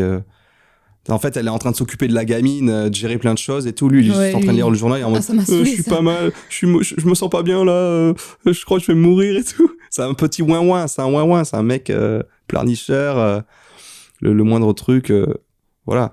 Et après, on le voit avec les examens médicaux qu'il fait. Il a des problèmes dans ses selles, avec sa pisse et tout. Ouais, on sent que le gars, on dirait que son corps, il se décompose et tout. C'est très bizarre. Ouais. Et moi, j'ai rapproché ça aussi avec le mec qui le suit dès le début. Alors, avant qu'on sache qui c'est, on dirait comme c'est une présence fantomatique. C'est un peu comme si c'était la maladie ou la mort qui rôde toujours pas loin Ouais. de lui, tu Ou vois. sa phobie, enfin, sa maladie, ouais. Voilà. Il y a à la fin, tu sais, ils disent un truc du genre. Je crois que c'est quand Hélène se met à jouer le rôle de Kaiden. Ouais. Et un truc du genre, elle dit. Alors, attention, c'est pas Kaiden- Hélène, hein. Si. C'est non, Hélène. c'est Oui, une c'est la meuf actrice qui qu'ils joue ont Hélène. engagée pour Oui. jouer Hélène. En fait, on ne voit Oui, jamais oui, Hélène pardon. à part Oui, c'est vrai, sur la c'est vrai, peinture, même si elle se Oui. ressemble étrangement. Ah Mais oui. Mais bref, et il y a un moment où en fait elle dit genre Kaiden il est mort depuis longtemps ou je sais pas quoi, il y a un truc Ouais. comme ça. Oui. Et je me suis dit, il y a pas une couille de genre en fait il est juste cané au début. Et en fait, c'est genre le chemin de l'acceptation de la mort. En fait, il est obligé de faire toute une pièce. Ouais, un bordel. mais Enfin, je sais clairement. pas, mais- Ouais. Ben, grave. Et surtout, il y a une phrase à un moment de la psy. Et pareil, ça rejoint aussi ton truc, ce que tu disais, Zach, sur la parole, tout ça, où elle lui parle du livre, tu sais, écrit par une meuf qui a 4 ans, là. Ouais, le gamin de 4 ans qui s'est Et suicidé à 5 voilà, ans. et après, elle dit, Why did you? Et genre. Pourquoi vous êtes tué? Non, ouais, elle pourquoi dit, vous en le gros, feriez? pourquoi tu l'as fait? Pourquoi toi tu t'es suicidé? Et puis il est en mode quoi? Elle dit oui, pourquoi toi tu voudrais le faire? Genre en gros, il y a ça. Ouais. Et genre le why did you, tu vois, j'étais en mode attends, Oui, dis pas, mais c'est-à-dire quoi, il est mort? ça rappelle le fait que lui, il veut entendre les choses qu'il entend, tu vois. Oui, aussi. Puisqu'au début, il confond ophtalmologue, neurologue. Enfin, du coup, là, Oui. enfin, tu vois, il y a un peu ce truc de est-ce qu'il a vraiment entendu ce qu'il entend? Oui, tu oui, vois. oui, bien sûr, mais ça donne aussi des pistes sur ce que tu viens de dire, Zach, tu vois, en mode est-ce que du coup il serait peut-être mort avant, ou tu vois, dès Ouais, le ouais, début, clairement. et après, en fait, il s'est réincarné en Hélène, et du coup, on sait pas. Ouais, je sais pas, c'est un bordel. Parce que la fin aussi, il est quand même avec la soi-disant mère de Hélène, qui est censée. Oui, l'actrice qui joue Non, L'actrice, c'est l'actrice, la mère ah ouais, dans le d'accord, flashback. D'accord. dont Mais on au sait final, pas. Justement, moi, je trouvais ça drôle le fait qu'il dit genre je sais pas si vous vous rappelez de moi, j'étais un petit second rôle, je jouais la mère C'est d'Hélène marrant. dans Oui, un flashback et tout. J'ai trouvé ça trop cool. Ouais. Ouais. Ou quand ils font la scène avec, du coup, l'actrice engagée pour jouer Hélène qui doit ouvrir la porte et il a l'impression d'entendre Adèle depuis l'intérieur de l'appartement alors qu'ils sont censés jouer Ah oui. un truc. Ouais. Et lui dit mais t'es Oui. en train de briser le quatrième mur là, et puis il rentre et Oui, tout. ça j'ai trouvé ça Ouais, trop cool. ça, aussi. Et c'est on marrant. revoit l'appartement, mais en fait, en fond, on voit qu'on est dans l'entrepôt. Bon, voilà, effectivement, notre esprit s'embrouille autant que le personnage. Le Enfin, on personnage est vraiment à qui, sa place. un peu comme Charlie Kaufman, j'ai l'impression, à travers, pour avoir vu plusieurs de ses films, c'est quelqu'un qui a un peu du mal avec la gente féminine, ou qui va un peu être très intimidé ou pas forcément à l'aise, tout en étant fasciné. Et en fait, c'est vrai que le film, en fait, c'est un mec autour duquel gravitent que des femmes et ses relations plus ou moins compliquées avec elle. Il y a sa femme, tout d'abord, qui le quitte. Il y a sa fille avec qui il va jamais réussir vraiment à renouer. L'amie de sa femme qui va avoir une liaison étrange avec sa fille. Ensuite, il y a Hazel, donc la jeune caissière avec qui il va avoir une aventure, mais ça va pas bien se passer. Mais finalement, il va être lié avec elle toute sa vie, puis peut-être avoir un arc de rédemption, se remettre ensemble, travailler, collaborer. En tout cas, l'actrice de la pièce, un peu le cliché du metteur en scène qui tombe amoureux de l'actrice. Voilà, la psy qui veut vendre ses bouquins et qui va revoir avec ses plusieurs pieds fois. gonflés, là. Oui, non. Ouais, et ses cuisses aussi. Hein. Ouais, Elle veut pas vendre que ça ses me bouquins, mon dégoûte. pote. Hein. Oui, qui essaie. Non, mais ce qui est bizarre, par exemple, oui, on dirait qu'elle veut la guicher, machin, puis il répond pas. Et il y a aussi la meuf qui Mais- joue Hazel aussi. Oui, Oui, l'actrice c'est vrai, elle avec aussi. qui finalement, ouais. Non, mais à un moment, ouais, il y a une séance où il est chez la psy et elle vient s'asseoir à côté de lui et avec les jambes, tu sais, Avec bien, son pied là, comment on dit, les jambes croisées. croisé. Ouais. Et en fait, si tu remarques bien, son pied, il est dégueulasse. Il ouais, est... ouais. Non, mais... Ah ouais non, mais Zach, il a pas vu, c'est pour ça que je dis. Son pied, il est gonflé, il y a des ampoules et tout. Il a pas des ampoules attends. juste gonflées comme si ses chaussures étaient trop Si, petites. je crois que oui, à un moment, on voit ses yep, oui. Ouais, pourquoi mais... Oui. Quel sens? Oui, c'est bizarre. Non, moi, le truc que j'ai grave kiffé avec la psy, c'est quand il est dans l'avion et qu'il Ouais. lit la phrase Ouais. Et après, et qu'en boum, fait, elle est à côté de lui dans l'avion Bah, ça et fait que très comme il onirique, l'envoie ça. chier, Hmm. quand il l'envoie chier, Le livre film, se finit. Le livre, il se finit. Je Ouais. me dis, putain, mais c'est trop bien. J'avais des idées de fou furieux, je trouve. C'est... Alors dis-toi que on a vu quelques bonus après qui étaient présents sur le Blu-ray pour avoir un peu plus d'éclaircissement, ça n'a pas forcément aidé à éclaircir. Si ce n'est que même les gens qui ont travaillé avec lui pour le film, ils avaient tellement de mal à comprendre qu'ils ont dû faire une espèce de carte pour comprendre dans quel entrepôt il se trouve. Ah ouais. Donc il y avait au moins Ah 4 ouais. ou 5 niveaux imbriqués avec les scènes. Est-ce que cette scène se passe dans l'entrepôt numéro 3, mais en fait les scènes à l'extérieur, c'est quand on sort de l'entrepôt numéro 2. Enfin, c'est hyper complexe, quoi. Donc on n'est pas les seuls à ne pas comprendre, évidemment. Qu'est-ce que je peux parler Est-ce qu'on parle des dessins animés qui passent à la télévision ou des pubs Ah oui, il est dans tout le lesquels temps ils se dedans, là. voient ouais. Ouais. Moi, ce que Il n'y a pas que les dessins animés, il y a d'autres trucs. Hein. Ouais, il y a une pub à un moment qu'il voit quand il est dans l'atelier, que Adèle l'a quitté, après Oui. il se met à nettoyer avec la brosse à dents, là. Ouais. Oui. Bon, Ah voilà. oui, c'est trop bizarre ça. Je sais pas. Et moi, là, je me suis dit, genre, il se met à nettoyer et en fait, j'avais l'impression que ça enlevait la peinture. Et du coup, Ouais. je me suis dit, Ouais, ah, ça en fait, il enlevait est la dans un peinture. décor de théâtre ou un truc comme ça. Hmm. Et en fait, non, ça allait pas plus loin, juste il nettoie. Mais Ouais, mais c'est bizarre. Et surtout, c'est lié Mais aussi c'est bizarre. après au personnage qui incarne Hélène après, en mode ouais, j'adore le ménage et tout. Ça se trouve, Hélène nanana. n'existe pas et c'est juste Kaiden, Mais quoi. oui. Et il le Mais en devient. fait, j'ai Oui, l'impression- c'est en ça, fait, moi, ouais. il y a Pour un moi, je sais moment, pas, il y c'est a un trop moment où bizarre. j'avais l'impression que Adèle, elle savait que Hélène c'était Kaiden. Je sais pas, C'est pour ça qu'il y aurait un truc un peu peut-être sur la sexualité aussi, un thème qui parle de ça. Bah, en se mode, revoit tu- jamais, Tu hein. sais plus. Une sorte de truc. Il vient de perdre. Enfin, il sait même plus ce qu'il est en fait, en mode ce qu'il veut être. Et peut-être qu'au fond, c'était. Tu vois, ça a toujours été Kaiden, mais en fait, plus il vieillit, plus il est en mode bah non, je suis Hélène. Genre, tu vois, ça peut aussi être une thématique aussi qu'on peut Ouais, aborder. c'est vrai, ouais. Ça peut C'est être vrai. cohérent, quoi. Parce qu'on voit aussi le tableau qu'a peint Adèle Ouais. d'une D'une vieille femme, qui tu est vois. Hélène. Du coup, à tout moment, cette vieille femme, c'est Hélène. Et en fait, Hélène se transforme en Kaiden, tu vois. Ouais. Genre, de base, ce serait Hélène, une femme. Ouais, mais c'est- Et, enfin, et on en peut tellement fait, partir en couille. plus la personne grandit, plus elle réalise qu'en fait, elle a toujours été un homme et tout. Ou l'inverse, tu vois, genre, trop Ouais. bizarre. Ouais, il y a un Ouais. truc Mais sur il y a l'identité de un- genre un petit bah, peu. c'est ça, mais les deux Oui, sont oui, de toute liés façon, oui. et c'est Qui sûr. revient quoi. dans ces films, j'ai vu ça. Ouais, mais en même temps, quand Kaiden incarne Hélène, il reste le même. Genre, il a pas mis une jupe, il s'est pas mis des cheveux longs, je sais pas, Pas de quoi, il ressemble travestissement. pas à une Oui. femme. Ouais, non. ouais. C'est toujours Kaiden, c'est ça qui est bizarre. Hmm. Bah, C'est un après, peu il comme y a un s'il moment. avait retrouvé son vrai rôle, je sais pas, c'est un peu chelou. Ouais, je Mhm. sais pas. Mais je sais qu'à un moment, il y a Hélène qui. Enfin, la fausse Hélène, hein, toujours, qui incarne Kaiden. Et du coup, là, Mhm. c'est avec la perruque et tout. Ouais. Et ben là, les deux sont habillés pareil, comme s'ils avaient trouvé parfait Ouais. équilibre, tu vois, je sais pas. Parce que les Bah, deux en fait, ont j'ai rôle l'âge l'impression- pareil.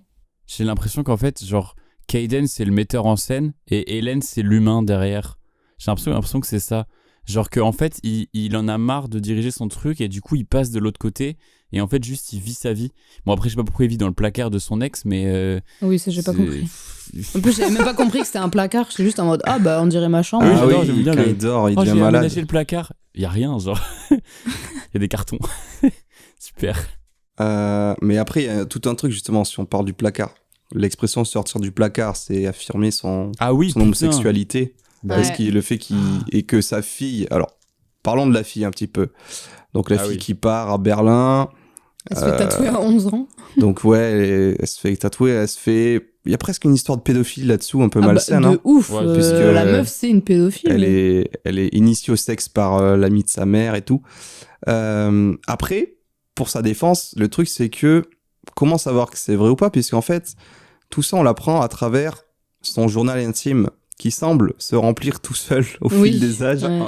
Ça, c'est Qui ne trop serait bien. peut-être qu'un produit du fantasme de Kayden qui se sent coupable de ne plus être en contact avec sa fille et du fait que malgré toutes ses tentatives d'essayer de renouer contact avec elle, il n'y arrive pas, quoi. Et du coup, il se met à fantasmer la vie qu'elle a et le fait que Maria est un petit peu la personne qui a troublé tout ça aussi, je sais pas.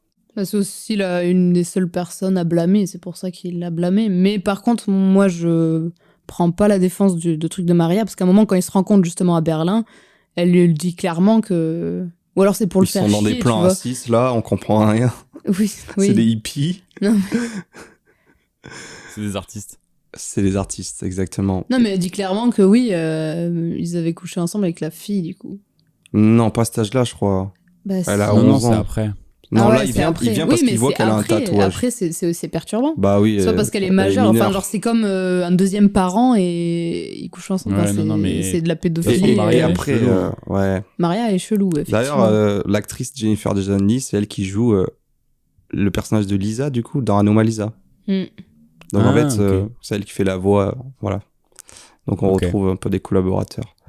Et du coup, il va voir sa fille qui est devenue une strippeuse, je sais pas comment on dit. Enfin, Oui, j'ai pas compris ça non plus. C'est Ça fait penser à Paris, Paris, Texas. Texas, où bon, si Ah, tu l'as j'ai tu pas l'as vu. c'est Ah. pas grave. Il y a pas de scène tout à fait comme ça, mais c'est pas du spoil, t'inquiète.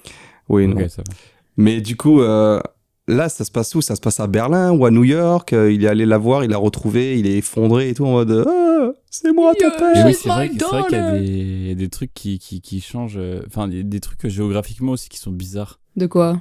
Ah bah ouais, Genre quoi? Bah, j'ai l'impression que tout se c'est passe au pas, même endroit. Adèle, elle était pas censée être. Ah non, c'est qu'elle est revenue un moment à New York. On sait pas. Comment ça Non, se mais fait là, elle est qu'il à a- Berlin, là, la Ouais, meuf. c'est- Oui, mais lui, Mais- il est, non, mais lui, il est à Adèle. New York. Et pourquoi il Oui, va c'est voir ça. ça on sent pas qu'il. Mais c'est aussi ça, parce qu'il nous fait pas le truc classique de ah ben on va voir le personnage, il va à l'aéroport, du Bah coup oui, on comprend non, le non, il nous non. prend pas par la C'est main. pas plus mal, hein. Moi, je préfère. mais je suis d'accord. Moi aussi, ouais. Après bon, ça rend confus, je peux comprendre. Non, ça va, ça reste concret. En mode, tu sais que la fille, elle est là, dans cet endroit-là. Du coup, hop, tu vois le personnage là-bas. Bah, ok, et elle, Parce elle est à qu'après, Berlin. on la voit quand elle est en train de mourir à l'hôpital avec ce système de traduction que ChatGPT Ah oui. est jaloux aujourd'hui. Non, c'est très très efficace. Je sais pas, il y a un mec en direct qui traduit ou quoi T'inquiète. et elle lui dit Bah, machin. après, enfin, Enfin, En on vrai, comprend ça va. que il y aurait eu des mensonges ou enfin on sait pas trop.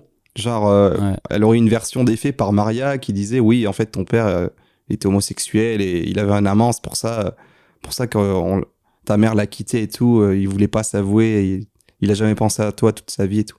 Enfin bref, il y a des non-dits comme ça qui éclatent et du coup moi ça peut remettre en question même tout ce que t'as vu parce que t'es en mode bah attends, je suis du point de vue de Kayden, ça se trouve voilà, on n'a pas tous les éléments ou alors c'est juste la petite qui est manipulée toute sa vie mais c'est très très beau, il y a une symbolique aussi avec ces tatouages qui ont fané sur son corps et tout. Ouais, ça, Ouais, c'est incroyable. Ça. stylé. Et après, tu vois, moi, il y a une version où je me dis. Parce que quand la fille a dit ça, alors déjà, on comprend rien parce que d'où sort cette histoire avec un gars, tout ça. Donc je me dis vraiment, en fait. Il y a vraiment ce truc d'identité, en fait, genre de transidentité, genre dans le sens où t'as Kayden, et puis au fur et à mesure de la relation, il s'est avéré que il se reconnaît en tant que femme, mais lui-même est dans le déni, du coup il s'en rend pas compte. C'est pour ça qu'il y a autant d'ellipses bizarres, tu vois, c'est que pendant ces ellipses, il était une autre personne, et il était une autre personne, il était sa vraie personne, Hélène. Et du coup, c'est pour ça que sa femme est partie avec son enfant, parce qu'elle a sûrement appris qu'elle a eu une affaire. Enfin, que du coup, le personnage d'Hélène a eu une affaire, tout ça, et du coup, tout est Ah, c'est lié, pas mal. tu vois. Et à la fin, du coup, puisqu'il vieillit, C'est trop bien. il est bientôt près de la mort, il fait la paix avec Hélène, et en fait, il est en mode, ok, c'est moi, tu vois, c'est moi, Hélène. Ok. Et c'est pour C'est- ça qu'à la c'est- fin, c'est il meurt, en très fait, bien. pour moi, tu vois. Hmm. Et il retrouve sa J'avais pas vu ça. pseudo-mère. Après ça c'est bon, c'est une Bon, ça lecture. part loin, hein. Aujourd'hui on a une lecture comme ça, c'est vrai. À l'époque, Ouais, je sais ça pas, aussi, je sais pas ouais. vraiment, mais Ah, je sais pas. Mais, après, c'est un truc après, toujours d'actualité. j'ai lu, j'ai lu sur Wikipédia, je voulais pas en parler parce que j'étais pas sûr, je me souvenais plus de ses autres films, mais comme quoi l'identité de genre était aussi présente dans plusieurs autres de ses œuvres. Et je crois qu'il y a déjà un peu ça dans la peau de John Malkovich, puisque t'as plusieurs personnages qui vont entrer dans le corps de Malkovich pour coucher avec des hommes ou des femmes. Tu vois, ils incarnent une nouvelle personne, ils se sentent puissants et tout. Et il y a un truc comme ça un peu de... Ouais. Ouais, je m'en souviens plus, ça fait longtemps. C'est vraiment pas con. J'aime beaucoup cette interprétation. Ouais, je crois que C'est pas mal, ça y est, j'ai trouvé l'interprétation. Est-ce qu'on parle de la lettre qui tousse? La lettre. Ah ouais, c'est trop bien aussi. Attends, quoi? Bah, je sais plus. Singerie. Bah, en fait, quand Kaiden, il est Hélène, là, qu'il est dans l'appart d'Adèle, il lit des lettres. Non, il est pas encore Hélène. Non, il est pas encore, mais il lit une lettre qu'elle a laissée en mode oui, tu peux nettoyer s'il te plaît, merci. Ah oui, bisous. Et en fait, oui, c'est bon, ouais, j'ai compris. Bon, on a la voix off qui lit, enfin, on entend la voix de Adèle comme si elle venait d'écrire la lettre, et comme elle tousse en même temps, c'est intégré dedans. Mais dès le début, elle tousse. Mais enfin, il y en a rien qui est fait derrière, mais c'est en tout cas original. Peut-être que sa maison aussi est en feu. Et ben justement, on peut en venir à cette maison en feu aussi. Qu'est-ce que c'est que ce bordel? Moi, à part vrai... que c'est pour montrer qu'elle a le feu au cul, je ne comprends moi, pas. je l'ai lu comme ça, en mode ouais, c'est la meuf, c'est la femme. On est des vieux beaufs de merde. Mais non, pas du tout. C'est la femme, la passion, tu vois, mais avec non, qui tu vas. Mais sauf que ça tient pas tout elle brûle de désir. Ouais, mais ça tient pas tout le film, ça tient pas. Elle va mourir, c'est comment elle va mourir dans le feu. Et c'est dès le départ, quand elle va acheter cette maison, c'est juste elle signe son arrêt de mort parce qu'elle va mourir comme ça, incendiée. Mais est-ce que tu l'as lu ou pas? Parce que c'est exactement ce qu'ils ont dit sur Wikipédia. Je t'assure que j'ai vraiment rien lu sur Wikipédia. Il y a un truc sur les choix et les conséquences. Mais est-ce que tu peux développer parce que j'arrive pas à voir le truc. Moi, je l'ai vu qu'à la fin, quand du coup, il découvre vraiment qu'elle est vraiment morte. Oui, par inhalation de fumée. Je me suis dit, attends, mais ok. En fait, depuis le début, elle a acheté cette maison et c'était vraiment genre, même elle lui dit en mode, c'est super, enfin, c'est un gros truc, tu vois, d'acheter une maison, tout ça. Elle dit, oui, j'ai peur de brûler ou je sais pas quoi. Je vais repenser à ça et du coup pour moi elle a acheté la maison, elle a un peu signé son arrêt de mort en mode la vie parce qu'elle veut mourir comme ça. Non, c'est juste que genre elle a acheté cette maison, elle sait ce qui va lui arriver, tu vois. Oui, ça ouais. OK. Et du coup elle était prête à prendre ce risque là pour prendre cette maison et après elle savait comment elle allait mourir et petit à petit du coup je sais pas. Mais je t'avoue, j'ai vraiment pas lu sur Wikipédia. Non, mais juste pile quand on a vu son nez comme ça. Alors pourquoi le feu plus qu'autre chose? Je sais pas, il pourrait y avoir de la pluie dedans, tu vois. Pourquoi le feu? Je sais pas. Oui, il aurait pu aussi avoir de la pluie, par exemple. Elle serait morte d'inondation, tu vois. Enfin, non, moi, je cherchais, est-ce qu'il y avait une symbolique particulière avec ce truc de maison feu, qui brûle oui, de danger, d'instable, tu vois. Le feu, ça t'étouffe petit à petit. Okay. Je sais pas, c'est pour ça, là, j'ai pas d'explication. Mais ce que vous avez dit déjà tout à l'heure, en mode, ouais, le désir, machin, ça peut être aussi une des raisons. C'est un truc que nous jouait pas avec le feu, tu vois. Ça aurait été ça quand Kaiden va chez elle, machin. Après, le truc, c'est qu'on la revoit plus tard avec son mari, qui est d'ailleurs, je crois, le mec qui vit dans le basement, dans la cave, là. Derek. Ah ouais? Avec qui elle sort. Bah ouais, je crois que c'est le même acteur. C'est lui. Ah, c'est lui, c'est le fils de la proprio, là? Ouais. Ah putain. Puis en haut, là. Bon. Ah mais j'avais pas capté, du coup c'était le même. Je crois que c'est lui. Hein. Ouais, c'est lui. Ça c'est trop drôle. Mais du coup, bon, tu vois, là, la maison est toujours en feu. D'ailleurs, depuis l'extérieur, on la voit, on dirait qu'elle est encore plus en train de s'effondrer et tout, tu vois. Plus ça avance, plus elle s'abîme, ça on l'a vu. Voilà, exactement. Et donc, bon, j'arrive à la fin de mes questionnements dessus. Hein. J'ai envie de dire, le film, en fait, il devient de plus en plus mindfuck. Hein. Il va jusqu'à coucher, du coup, avec la femme qui joue son assistante, avec qui il n'a jamais pu conclure. Et puis ouais, comme on dit, à la fin, la femme de ménage, enfin, celle qui jouait la femme de ménage va jouer son rôle. Ouais. Et puis lui, il va devenir celle qui fait le ménage. Et il reçoit des instructions dans l'oreillette par celle qui joue son rôle. Alors là, il disait sur Wikipédia que ça rapprochait sûrement, bon, c'est un peu une lecture basique, mais aussi, vu qu'on est sur le mec qui a des troubles mentaux par rapport au syndrome de Cotard, la schizophrénie, tout simplement, le fait d'entendre des petites voix dans sa tête qui te disent quoi faire. Ah oui, ok. Mais en fait, oui, c'est pas bête. À la fin, la pièce le stage, le lieu de... Comment on dit? Ouais, pas la pièce de théâtre, la scène, quoi. Ouais, le décor. C'est devenu la vraie vie, en fait. T'as l'impression... oui, clairement. Il y a une espèce d'apocalypse qui se passe. Ouais, c'est ça, il y a un truc avec une sorte de futur dystopique chelou. Ouais, exactement. Il y a des sortes d'états totalitaires et tout. Ouais, il y a des chars qui passent, il y a des bruits de tir. Mais même avant, tu sais, avec le Zeppelin et tout. Ouais, pourquoi il y a un Est-ce que c'est zeppelin en dehors du hangar ou c'est où tout ça se passe dans le hangar, c'est ça? On sait plus à la Ah, fin. on sait Bah, plus. tu sais plus. On sait plus. Il y a plus de Parce que tout le frontières. monde meurt à la fin, non? Ouais, Il y a un sauf truc comme ça, du genre coup tout le monde lui. est mort. Ouais. Bah, Je sais y a- même plus comment ça se finit. Bah c'est ça en fait. En fait, il est dans le placard et puis il entend des instructions à son oreillette et il vieillit de plus en plus vite. Et il marche. Attends, mais je me rappelle plus de la fin. Bah il y a une explosion et après il sort et il est en mode tout vieux. Et Ah oui, c'est ça. Et c'est là où il croise l'actrice de la mère. l'actrice de la et Ouais. il s'assoit sur le canapé et c'est là où il a les instructions. Peut-être ça arrive un peu avant les instructions, je sais plus. Et, Non, c'est en même tout le long. C'est tout le ouais, long. tout le long, ok. Mais du coup, en gros, tu vois un plan en mode plan. Si, on voit un plan aérien. d'avion, ouais, Et aérien. on voit que plein de gens sont Plein de morts gens dans sont les morts, rues. mais tu vois, chacun a sa limite. On sait pas si ça parle du vrai monde ou son monde. Enfin, tu sais pas ça. Ouais. Mais ouais, puis on lui dit à la fin, die, c'est la dernière parole, meurs. Puis un Ah oui, fondu c'est au ça, blanc. Die, oui. C'est terrible. Ok, Je trouvais que la musique oui, aussi, ça- elle te met dans un certain mood. Hein. oui. Ouais. Genre, C'est qui il fait y a- la musique? Il y a une mélodie, c'est John Bryan. Une mélodie qui revient, ça fait. Il a fait quoi, lui? Oui, non, mais ouais, elle est cool. Bah, d'ailleurs, c'est marrant, j'ai vu qu'il John avait fait la Bryan. musique des films de Gilles Lelouch. Sur L'Amour Ouf ou Le Grand Bain, c'est lui qui fait la musique aussi. Ok. Voilà, bon. Alors du coup, après qu'on ait évoqué un petit peu toutes les questions que soulevait le film, sans forcément y trouver de réponse claire et nette, on peut se demander à quoi cela vous a fait penser. Est-ce que vous avez des références, voilà, des ambiances ou... Moi, je pense, j'ai pas mal de références, mais des trucs qui viennent surtout après. Genre des Ouais, moi films aussi. plus contemporains, et je me dirais, putain, est-ce que ça aurait pas puisé dans ce film-là, en fait? Voilà. Est-ce que, Zach, tu as des choses à nous apporter? Ça m'a fait penser à Boys Afraid, en vrai. Effectivement. Je sais pas, dans le côté De fou, bordel mais et de tout. fou. Mais vraiment pas mal. En fait, c'est surtout tout le début de Boys Afraid, là, le côté Oui. genre full parano. Dans et un tout, monde là, avec dévasté, là. distorsion de temps. Ouais, monde un peu parallèle, bizarre. Exact. Puis les distorsions de temps, les ellipses, les trucs et tout. Ça m'a pas mal fait penser à ça. Mais après les films sont très différents. Mais t'as ce côté mise en abîme aussi un peu. Non, mais je trouve ils se ressemblent pas mal, hein. Même Ouais, le personnage Le personnage névrosé, avec les femmes et tout, sa mère. Ouais, je sais pas. C'est après moi je les trouve assez différents quand même dans leur rythme, dans leur esthétique et dans leur Ah oui, oui, comment dire, oui. Ça, je dis pas le contraire, mais... dans ce qu'ils veulent dire, tu vois. Mais je dirais C'est surtout pas la même chose. le début de Boys Afraid, le premier acte, j'ai envie de dire là, le première partie, et il ressemble un Ouais. peu à la fin de celui-ci, quoi. Dans Ouais, c'est ça, l'ambiance, ouais. tu vois. Mm. Ouais, non, C'est Boys peut-être Afraid, dans c'est le quand même même univers. poussé.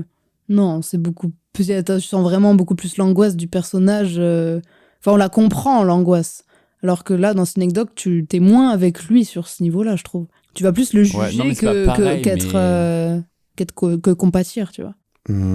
D'accord, juge-le. T'es méchante, là. Mais non, mais. Mais sinon, j'ai aussi pensé à... là, je l'avais pas noté, mais à Mother d'Aronofsky. Oui, oui, pour je le pense à ça côté aussi. Ouais, bah, métaphorique, le où mode, le ouais. monde qui vient s'inviter chez eux, il y a des guerres, c'est l'épidémie, enfin c'est n'importe quoi. Et là, à la fin de ce film-là, quoi, où on voit les plans de la rue Mother, ça a dévastés. vraiment aucun sens pour le coup. Hein. Si, je crois. Genre, en Mais fait, si, Synecdoche, Mother, t'as c'est- vraiment. Si, Non, mais c'est non, que mais- de la non, mais- symbolique, non, mais pas quoi. ça.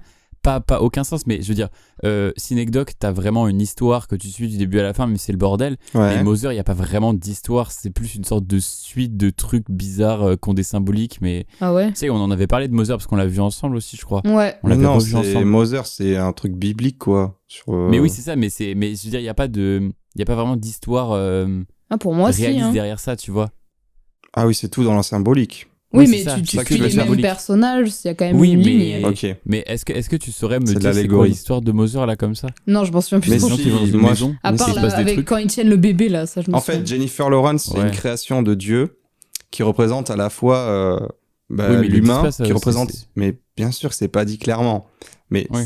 c'est un peu mère nature et en même temps une allégorie de l'être humain et le fait qu'elle va être exploitée dans tous les sens et voilà, à la fin, il y a l'apocalypse et après, il recommence le cycle, quoi, parce qu'il a échoué, en fait. Ouais. Et puis, à l'intérieur, il y a l'histoire d'Adam... Non, c'est pas Adam et Ève. Les jumeaux, là, Abel et Caïn, qui se disputent Ah oui, et Abel ils et le Caïn, tuent. Il y a Bah, un gars, c'est il est les blessé. fils d'Adam et Ève, non? Oui, parce que c'est Adam et Ève, c'est Ed Harris et Michelle Pfeiffer, en fait. C'est les premiers humains Oui. qui arrêtent pas de baiser. Michelle Pfeiffer, là, et Ed Harris, il est blessé à une côte. Et en fait, c'est parce que, je sais plus, il est né Oui, c'est Adam. la côte d'Adam et Voilà. tout. Côte d'Adam. Bref. Non, c'est Ève qui est née d'une côte d'Adam. Ok. Oui, Bon, c'est bah. ça. Non, c'est intéressant. Mais oui, je vois ce que tu veux dire. Là, en fait, on part d'une situation réelle et on plonge de plus en plus dans Oui, voilà. quelque c'est chose ça. de onirique ou mental. Voilà. C'est ça. Non, bah après, ça peut faire penser à d'autres choses, mais bah moi, je trouve qu'en fait, c'est très Charlie Kaufman, c'est-à-dire que ça ressemble un peu à Anomalisa, ça ressemble un peu à Eternal Sunshine. Ouais. En fait, ça Ouais. ressemble. C'est vraiment dans son. Il a vraiment son style, en fait. Maintenant que je vois des trucs sur lesquels il a travaillé et que je sais que c'est lui qui a travaillé sur ça, c'est logique, en fait. C'est reconnaissable. Genre, c'est vraiment, Ouais. tu ressens une manière d'écrire. Mais j'arriverai pas à définir son style, à part dire que, les névroses et le rêve et Bah, c'est déjà des la les thèmes. méta. figures de style. Le méta. Mais, ouais, aussi. la méta. Mm. Mais c'est vraiment, tu ressens qu'il y a la même façon d'écrire, la même façon d'écrire des personnages, d'écrire une histoire, de construire aussi. Enfin, Ouais. Mais pour Ouais, autant, c'est mais pas je saurais pas redondant, dire. tu vois, je trouve. Genre, à chaque fois, il propose quelque chose. Non. Moi, je trouve que, genre, c'est peut-être les mêmes thèmes, mais chaque fois, il arrive à en faire un truc vraiment chouette. Genre, après, il y a tellement de névroses que tu peux en faire comme tu veux, mais tu vois, je trouve que ça. Il n'y a pas ce truc, chiant. Bah, faut juste. Tu sais à quel mood tu te prépares, tu vois, parce que c'est jamais très gai. Mais dans le sens où ça. Tu vois, je trouve ça pas chiant. Genre, à chaque fois, il arrive à le rendre intéressant et parler de choses différentes, de névroses différentes, quoi, de problèmes différents, quoi. oui, non, oui, je comprends, ouais. Moi, en voyant le film, j'ai pensé évidemment à du Michel Gondry. Mais en fait, c'est juste parce qu'effectivement, Eternal Sunshine. Ouais, c'est lui qui a pareil. écrit les scénarios, Ouais. donc finalement, Bah, je c'est suis en mode, ça. mais en fait, c'est Ouais. lui derrière, c'est pour ça. La peau de Malkovich aussi. Après, non, parce que Gondry, les autres films qu'il fait, c'est aussi. On est toujours un peu aussi sur le réel qui se mélange au rêve et tout, le surréalisme et tout. Donc, moi, j'avais noté que c'était un peu un mélange de Gondry et de Woody Allen, mais en beaucoup plus dépressif. Parce que Woody Allen, c'est aussi un cinéaste. Bon, j'ai pas vu beaucoup de films de lui, mais ces vieux films, il se met souvent en scène. Dedans, il joue toujours le mec un peu pas sûr de lui, qui a des angoisses, qui est hypochondriaque, qui a du mal avec les meufs. Et voilà, et aussi ça rejoint un peu le cinéma d'Ari Aster, mais plutôt plus qu'il a fait du coup avec Boys Afraid que ses premiers films. Ouais. Ouais. Et je trouvais qu'il y avait The Phaser aussi. Genre, Ouais, pour le oui, côté oui, je suis d'accord. labyrinthe mental et en fait, t'es à fond Ouais. avec le personnage. Bon, après, je trouve The Phaser, c'est moins mindfuck, tu vois, genre c'est. Mais quand même, en vrai, si, quand même. Genre, je me Ouais, souviens non, qu'à mais la c'est dans fin, le- j'étais en mode, waouh, ok. Et genre, en fait, t'es juste avec lui. Et du coup, c'est ça que je trouvais. Enfin, genre, en gros, dans Synecdoche, t'es vraiment avec le personnage principal et tu te perds avec lui. Et comme dans The Phaser, où t'es vraiment que Ouais, avec bah lui. t'es dans et- l'esprit mental, t'es dans le Ouais, truc c'est ça. du gars, quoi. Mais, Mais basé sur du réel. Ouais, c'est ça. Mm. Et Ouais. je trouvais qu'il y avait un énorme point commun entre les deux. Après, j'avoue, j'ai préféré The Phaser parce que. Bon, c'est moins. Tu vois, le truc avec les mises en abîme de Synecdoche, ça m'a un peu perdu et j'ai moins aimé.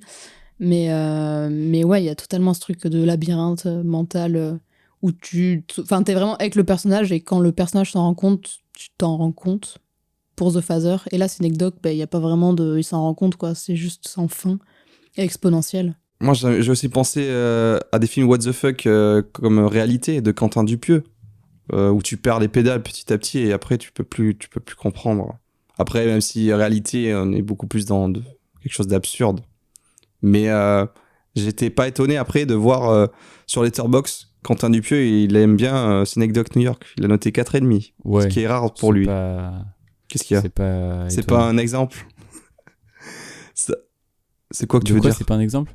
Non, mais je sais pas, t'as dit ouais, Non, c'est j'ai dit pas. c'est pas étonnant. Ah, ok. Bah ouais. Je sais pas, je me dis que ça peut influencer son travail. Voilà, après j'ai pensé à d'autres films, mais un peu plus pour le côté, on va dire les films sommes, tu vois, où l'auteur a voulu mettre beaucoup de choses dedans sans forcément que ce soit parfait, mais ça les rend uniques ou particuliers en leur genre, comme Holly Motors de Léos Carax ou Ouais. Mr. Nobody de Jaco Van Der Mel. Et récemment, nous on a vu une série télé, mais c'est pas vraiment de la fiction, c'est comment on appelle ça aux États-Unis, c'est reality show. C'est on va dire de la télé-réalité, mais ça s'appelle The Rehearsal par Nathan Fielder. Ah, ouais. Et en gros, c'est un mec qui fait des émissions. Nathan Fielder, c'est un humoriste, enfin, c'est pas un humoriste, comédien. Il est incroyable, faut que tu le regardes. Un mec qui fait de la comédie cringe un peu. Et en gros, The Rehearsal, qui veut dire la répétition, il propose d'aider des gens dans leur quotidien en leur faisant répéter. En fait, par exemple, il va recevoir quelqu'un qui doit annoncer, je sais pas quoi, un problème d'héritage avec son frère, avec qui il s'entend pas. Ok. Et il veut lui dire ces 4 vérités, mais il est pas sûr de comment y arriver. Du coup, avec ce gars-là, qui va se servir un peu de coach de vie, il va recréer un bar, par exemple, à l'identique par rapport à un bar dans lequel ils vont se rencontrer. Et il va engager un acteur pour jouer le frère du gars pour qu'il commence à essayer d'anticiper des scénarios de ce qu'il pourrait se dire et comment réagir. Et du coup, il y a un vrai truc de recréation du réel ou d'anticipation qui est basé sur une copie parfaite, une imitation. Et du coup, ça fait pas mal penser à la démarche de Kayden là, dans ce film. Et voilà, je dis ça aussi parce que sur Wikipédia, il parle de comme quoi ce programme de télé-là aurait été inspiré aussi par ce procédé dans Synecdoche New York. Ok. Bon, voilà, c'était pour les petites influences me concernant. Est-ce que vous avez d'autres choses en tête ? Moi, là, Non. pour l'instant, non, je crois que j'ai plus rien. Mais je suis sûr que ça va me refaire penser à des trucs un jour parce que je me suis dit, ça me fait penser à un truc, mais je me rappelle plus quoi. Donc je sais qu'il y a d'autres trucs qui vont me revenir un jour, mais là, comme ça, je vois plus d'autres trucs. Ben, moi, pareil, j'ai plus trop d'exemples, mais je sais que le film, il me fait un peu penser à des films où il y a beaucoup d'énigmes parce qu'en fait, rien que le gars au début, tu sais, qu'il les regarde de loin, qu'il les surveille. Ensuite, la meuf, elle achète une maison en feu, genre c'est inexpliqué, en mode absurde, surréaliste. Du coup, mélangé, il y a des trucs totalement réels. Puis après, ça part en couille. Genre, mais je sais pas, genre imaginons, il y a dans Under the Silver Lake, tu vois, il y a plein de trucs comme ça, de pistes. Ouais, c'est ça, si. Et J'allais penser à ça aussi. ouais, ben, après, c'est un peu le seul film auquel je pense en trucs comme ça, autant de symbolique et tout. J'ai pas vraiment d'autres exemples. Mais tu vois, je trouvais qu'il y avait ce côté un peu là il y a plein de pistes partout au début et tu sais pas trop où tu vas. Et après, il t'amène et il te rajoute des trucs. Enfin, en fait, on dirait que chaque plan, tu peux l'analyser. Je suis sûre que même les livres, il y a un petit truc écrit en dessous qui t'aide à comprendre. Enfin, Oui. ça donne vraiment en fait, envie de le décortiquer. c'est pour ça que je le rapproche aussi de Boys Afraid, où il y a une vraie une implication dans les décors et les éléments de décor. Ne serait-ce que le faux dessin animé qui passe à la télévision ou les livres écrits par la psy. Ouais. En fait, il y a un vrai sens du détail. Et ça, ce qui montre aussi dans les bonus du Blu-ray, où au moment, il y a Kayden, quand il commence à être de plus en plus malade, là, il est dans un avion avec une machine un peu pour respirer. Il y a un vieux qui dit oui, la mort, elle arrive plus vite qu'on pense. Et il y a un truc de... Enfin, tout a été créé exprès pour le film, quoi. Voilà, je sais pas si c'est assez clair. Mais oui, il y a un sens du détail et c'est ce genre de film où tu as besoin des fois d'avoir plusieurs visionnages pour découvrir de nouveaux éléments à chaque fois, quoi. Mais Ouais, quand même laisser du temps à décanter l'œuvre. Moi, en fait, je sais pas, j'ai dit que le film, j'avais beaucoup aimé, mais genre, il m'a marqué au point où j'étais obsédé pendant plusieurs jours après l'avoir vu. J'arrête pas d'y penser, d'aller essayer de trouver des gens qui en parlaient en mode, mais c'est quoi ? Pourquoi je suis passé à côté ? Voilà, c'est personnel, quoi. C'est juste, oui, comme tu disais qu'il était inspiré par Lynch et Von Trier, c'est ça ? Ouais, bah ça se sent. Hein. Bah ça se sent. En fait, moi, il y a un truc, bah alors je l'ai pas vu, mais le truc de la pièce de théâtre immense avec les trucs dessinés par terre, ça m'a fait penser à Dogville, même si je l'ai pas vu. Oui. Il y a pas ça dans Dogville ? Si, Ouais. Après Dogville, c'est le dispositif qui est assez original, oui, non, mais il en fait, il y a rien de méta là-dedans, quoi.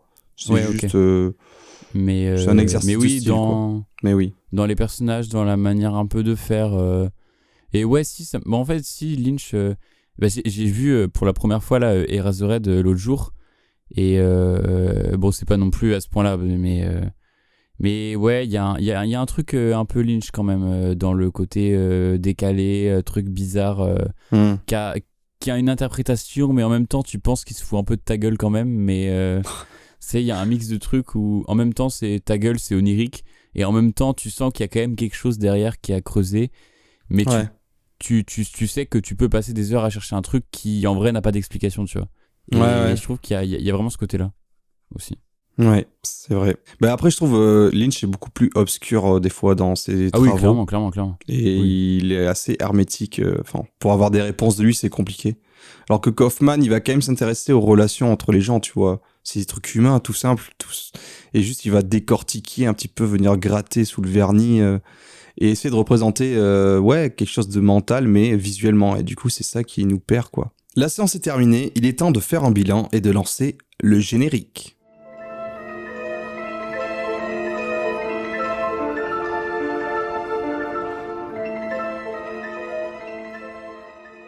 And the winner is... Alors dans le générique, c'est la partie où l'on va donner notre avis général sur le film, une note sur 10 et si l'on a un prix ou une récompense à remettre au film. Donc je vais ouvrir le bal, mon avis général sur le film, et je vous l'ai déjà donné un petit peu au début et tout au long. Moi j'ai beaucoup apprécié. En fait, ce que j'aime, c'est l'originalité d'un film, la proposition. Et c'est vrai qu'on a dit que Kaufman, c'est pas forcément un très bon réalisateur, mais c'est un très bon scénariste et qui va savoir vous capter avec des histoires à vous faire des nœuds au cerveau. J'aime bien ce genre d'histoire. Mais ce que j'aime aussi, c'est un petit peu tous ces films qui s'étalent sur des années. Parce qu'en fait, du coup, moi, j'avais pas compris au premier visionnage. Je me demandais vraiment, est-ce que ça se passe vraiment sur 50, 60 ans de la vie du personnage, ou est-ce que c'est juste le fait que, en fait, à la fin, on va nous dire, mais en fait, tout n'est qu'une pièce de théâtre, tu vois. Mais évidemment, il n'y a pas vraiment ça qui est dit. C'est beaucoup plus obscur et c'est tant mieux, ça fait un peu des fins ouvertes. Mais en fait, je suis tombé sur le scénario et j'ai vu que c'est bien un truc qui se passe sur des décennies, puisqu'en fait, d'une scène à l'autre, tu vas voir, ça se passe en 2008, puis après en 2023, tu vois, puis 2034 et tout. Donc, c'est clairement dit que c'est sur une longue période. Moi, j'aime bien ça, voilà. En fait, le film, il dure 2 heures à peu près, mais j'ai l'impression qu'il en dure 4 ou 5 heures, parce que il se passe tellement de choses. Et j'aime beaucoup ce genre d'approche-là, pour ça que j'aime bien des films comme Enter the Void ou Under the Silver Lake. Il est rentré dans mon top film de tous les temps, donc moi je mets un petit 10 sur 10. Bon, peut-être en le revoyant là, peut-être un 9, 9,5. Parce que rien n'est jamais parfait, mais c'est mon 3e visionnage. J'ai découvert de nouvelles choses. Ça sera jamais aussi puissant que la première fois, évidemment. Et comme ça, je peux me la péter en disant, c'est quoi un de tes films préférés ? Tu connais Synecdoche New York, non ? Ouais, c'est mieux que Pulp Fiction, quoi. Non, Fight Club, pardon. Ça changera de Fight Club. Non, mais Fight Club, c'est super aussi. C'est super. C'est vrai que c'est très bien. Mais si tu veux faire plus le gars, moi, j'aime bien marche. Memento de Nolan pour son scénario. Et là, c'est un peu la même chose, quoi. Les trucs, je me dis, putain, mais quel génie. Comment il a fait ça, quoi. Compare pas quand même. Et pour un prix, je donnerai, par rapport à l'interprétation de Philip Seymour Hoffman, qu'il repose en paix, le prix de la meilleure fausse crise d'épilepsie. Ah oui, incroyable. Quand il est sur le lit. Ah oui. Et qu'on comprend pas ce qui se passe d'un coup, mais... Ah, c'est incroyable. C'était en mode, qu'est-ce que c'est bordel. I'm sick. Ouais, il fait 2 fois, I'm sick. Après, hôpital. Voilà. C'est vrai que c'était très c'est marrant. l'aboutissement de son hypocondrie extrême, là. Ouais. Bref. C'est vrai que c'était pas mal, ça. Bon, à vous, dites-moi vos avis, les notes, prix, tout ça. Easy. Commence. Ben alors moi, c'est mon 2e visionnage. Et après, le premier, j'avoue, je m'en souvenais pas très bien. Je me souviens juste l'état que ça m'avait mis après. J'étais pas bien, en mode éteinte, tu vois. Genre, j'avais pas tout compris. Et voilà. Et j'étais juste, genre, je me sentais vraiment, genre, lessivée, tu vois. Genre, je sais pas, genre, vraiment pas bien. Et du coup, là, pour le revoir une 2e fois, j'ai toujours pas forcément tout compris. Hein, ça, c'est clair. Je pense qu'on n'a pas... Enfin, voilà. Mais le truc du temps, le truc de... Enfin, puisqu'on l'a décortiqué un peu, je commence à mieux le comprendre et du coup, plus l'apprécier. Je suis en mode, oh ouais, non, c'est stylé. Ou même ce que t'as raconté, tu vois, sur les anecdotes de son nom, déjà, c'est pas anodin. Ça explique pas mal de choses. Donc, j'ai bien aimé. Ça m'a quand même un peu perdu. Et je m'accrochais quand même en mode, bon, attends, faut quand même regarder jusqu'au bout. Et donc, je sais pas, ouais, je mettrais un 7,5 sur 10. Pour moi, c'est une très bonne note. Et pour un prix, Easy, tu donnerais quoi ? Le prix de la meilleure crise de la quarantaine et la meilleure crise existentielle. Et toi, Zach ? Alors, en fait, faut juste que je commence vite fait, sans être trop long, par parler du rapport que j'ai avec Charlie Kaufman. Donc, en fait, moi, la première fois que j'ai vu Eternal Sunshine, j'ai trouvé ça trop stylé. Mais je sais pas, il y a un truc qui faisait que j'étais pas en mode « Ouah, c'est exceptionnel ». Genre, j'ai trouvé ça trop bien fait, trop bien écrit, plein d'idées de ouf. Mais il y a un truc qui me gênait. J'ai vu Anomalisa, la même chose. J'ai plein d'idées de fou, un scénario super bien écrit, tout ça. Mais il y a un truc qui me gênait. Et là, c'est pareil. Et en fait, je sais pas, j'arrive pas à trouver ce qui me gêne dans ce que fait, comment la manière d'écrit. Je pense que c'est trop, il parle trop. Ok. C'est trop Ouais. écrit, je pense. Je suis Mais d'accord sans avec toi, être, je crois. et je sais pas. Mais tu vois, par exemple, moi aussi, j'ai du mal avec les frères Cohen. Ok. Et c'est pas pareil, c'est pas du tout la même chose, mais je sais pas, j'ai l'impression que les gens, en fait, quand les scénarios sont trop bien écrits, j'ai du mal. Ah Je sais ouais. pas. Non, mais c'est quand ils. Mais je sais ça pas, veut c'est dire quand c'est- il parle trop, genre il y a trop de dialogue entre les personnages, Ben, c'est ça? non, c'est même pas ça, je sais pas. J'arrive vraiment pas à savoir ce qui va pas, mais dès que je regarde un truc qui est écrit par lui, je trouve qu'il y a tu vois, là pendant tout le podcast, j'ai fait que dire "Oh putain, ça c'était génial, ça Ouais, c'était trop c'est bien vrai. et tout." Oui. Et en fait, il y a vraiment plein d'idées, mais tu sais, il y a des trucs comme ça où tu te dis Ça t'atteint ça a pas tout plus pour que me ça, plaire, oui. Oui. mais voilà. Et Oui. en fait, ça me touche pas beaucoup plus que ça. Genre, il y a plein de scènes où je me suis dit "Oh, j'étais censé chialer là." Mais en fait, genre, ok. je trouve ça beau. Il y a pas mais ça me- l'émotionnel peut-être qui Ouais, t'atteint. en fait, j'ai l'impression que c'est assez hermétique comme C'est assez clinique, comme ça m'a très froid. ça m'a ouais, c'est ça. Hmm. Après, Ok. c'est aussi je le sais style pas. un peu. C'est pas forcément Ouais. pour pour Ouais. pas que ça soit émotionnel. Au contraire, ça reste un truc Mm. loin que tu regardes, mais enfin tu sais, Ouais. t'arrives pas à avoir Mais de la je sais pas. compassion. Ouais, mais après Mais c'est oui. On Après, peut pas c'est les forcément goûts aussi, expliquer. tu vois, Ouais, c'est ça. Oui, c'est ça. Mais tu vois, par exemple, moi, je préfère 10 000 fois La Science des rêves que Eternal Sunshine. Même si je sais que je me ferais fusiller pour dire ça, mais j'ai tellement plus kiffé. Alors que, mais c'est ça, en fait, qui m'énerve, c'est que, en fait, j'aimerais vraiment trouver que c'est du génie absolu. J'aimerais, parce que je trouve que c'est du génie absolu. Hein. C'est tellement bien écrit, c'est trop bien réalisé, les idées sont folles, comment c'est construit, c'est exceptionnel. Bah, Synecdoche to York, c'est quand même un truc de fou en vrai. Et même dans Anomalisa, tous les trucs avec les gens qui ont les mêmes voix, qui ont les mêmes trucs, puis ils trouvent cette femme et tout. Enfin, je sais pas, c'est trop bien fait. Puis même ce jeu avec justement le truc de la tête des personnages, où ils jouent avec le truc des marionnettes qui s'enlèvent leur visage et tout. Enfin, il y a trop de trucs de ouf, tu vois, dans tout ce qu'il écrit. Mais voilà, il y a ce truc qui fait que ça me tient en dehors, mais je pense que c'est juste une histoire de goût en fait. Mais je trouve que c'est comme, comment dire, tu vois, Tarkovsky, genre le rythme et tout, ça me laisse souvent en dehors, mais je trouve ça exceptionnel en termes de mise en scène, de tout ce que tu veux. Et il y a des films comme ça où ça te touche pas personnellement, mais c'est du génie, mais moi ça me touche pas, mais ça n'empêche pas que c'est des super films, tu vois. Ouais. Oui, il y a pas juste la petite étincelle qui fait que waouh, tu vois, Ouais. chef-d'œuvre. Mais c'est Oui. peut-être parce que t'as des trucs où tu te dis genre ah bah ça j'aime pas et je comprends vraiment pas pourquoi les gens aiment ça, ou je comprends un peu mais bon je trouve ça un peu surfait et tout. Mais là je trouve vraiment que c'est vraiment super bien fait à tous les niveaux, Ouais. mais que voilà. Oui, c'est Ouais, bah c'est c'est émotionnel. des goûts, ouais. Parce Je qu'en vrai, tu comprends, vois, les trucs sur les rêves, j'adore. Les trucs méta, j'adore. Les films avec beaucoup trop de trucs dedans, c'est ma passion. Mhm, J'aime c'est bien vrai. quand il y a beaucoup trop de trucs. Mais là, je sais pas, j'ai trouvé ça super long, tu vois. Mais sans pour autant me dire, bon, quand est-ce que ça finit? Parce que j'avais hâte de voir ce qui allait se passer après. Mais voilà, il y a toujours ce truc. Donc, mais là, en reparlant, je me dis quand même que j'ai l'impression que c'est vraiment des films qui sont faits pour être revus plein de fois. Bah ouais. Et apprécier. En fait, c'est des trucs qui sont durs à se bouffer dans la gueule au premier visionnage, j'ai l'impression. Mais en même temps, est-ce que du coup, les deuxièmes visionnages cassent pas un peu Si, de ouf. le truc que t'es censé ressentir la première fois que tu le vois, tu vois? Je sais pas. Bah, c'est juste le problème, c'est que ces films, genre, tu vas pas les oublier parce que. En fait, tu vas les oublier parce que l'histoire est trop complexe. Et du coup, t'es obligé de les revoir, mais les revoir, ça va pas être le même effet que la première fois. Mais au moins, tu t'en souviens, mais tu n'auras pas. Pour moi, c'est un film que tu dois voir qu'une seule fois et après que tu peux analyser au pire pour te remémorer tout, comme ce que là, on a fait par exemple. Genre, toi, peut-être tu t'en souviendras mieux parce que là, on en a parlé pendant 2 heures. Il y a un truc qui est marrant aussi, je me disais que, tu sais, Boris, t'es très dans le truc de. Tu sais, on avait parlé des courts-métrages de Wes Anderson là sur Netflix, Oui. et tu disais Show Don't Tell. Oui. Et bah, j'ai l'impression que ça, c'est beaucoup tell quand même, tu vois.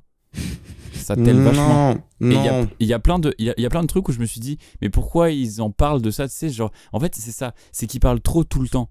En fait, il y a tout le temps du dialogue. Il y a quasiment pas un moment où on voit le personnage faire une action sans mais il y a qu'il pas la de- raconte. Non, je suis pas d'accord. Il y a pas de voix off qui vient. Non, mais oui, il n'y mais a pas il de parle voix, tout le c'est temps vrai quand même. qu'il parle tout le temps aussi, ouais, je suis d'accord. J'ai l'impression qu'il n'y a pas de trêve, tu vois. Et j'ai l'impression qu'il n'y a pas de. Ça me manque de moments où, genre, il y a aucun dialogue, aucune Où ils ferment voix leur off, gueule. aucun truc. Non, pas ça, Mais en fait, j'ai l'impression que, ouais. Moi, j'aime bien aussi quand ça respire un peu, tu vois. Bah, Quand... Après, Là, pour la c'est défense assez du étouffant. film.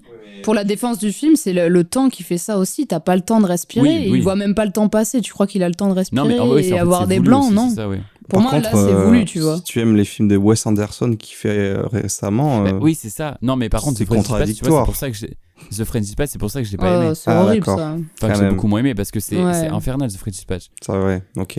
On l'a vu en VO au cinéma avec mes parents, on n'a rien compris. Hein, c'est genre, Ouais, pareil. ça va trop vite, ils parlent tout le temps avec un anglais, un motif soutenu et tout, avec des mots qu'on n'a jamais vu de nos vies, tu vois.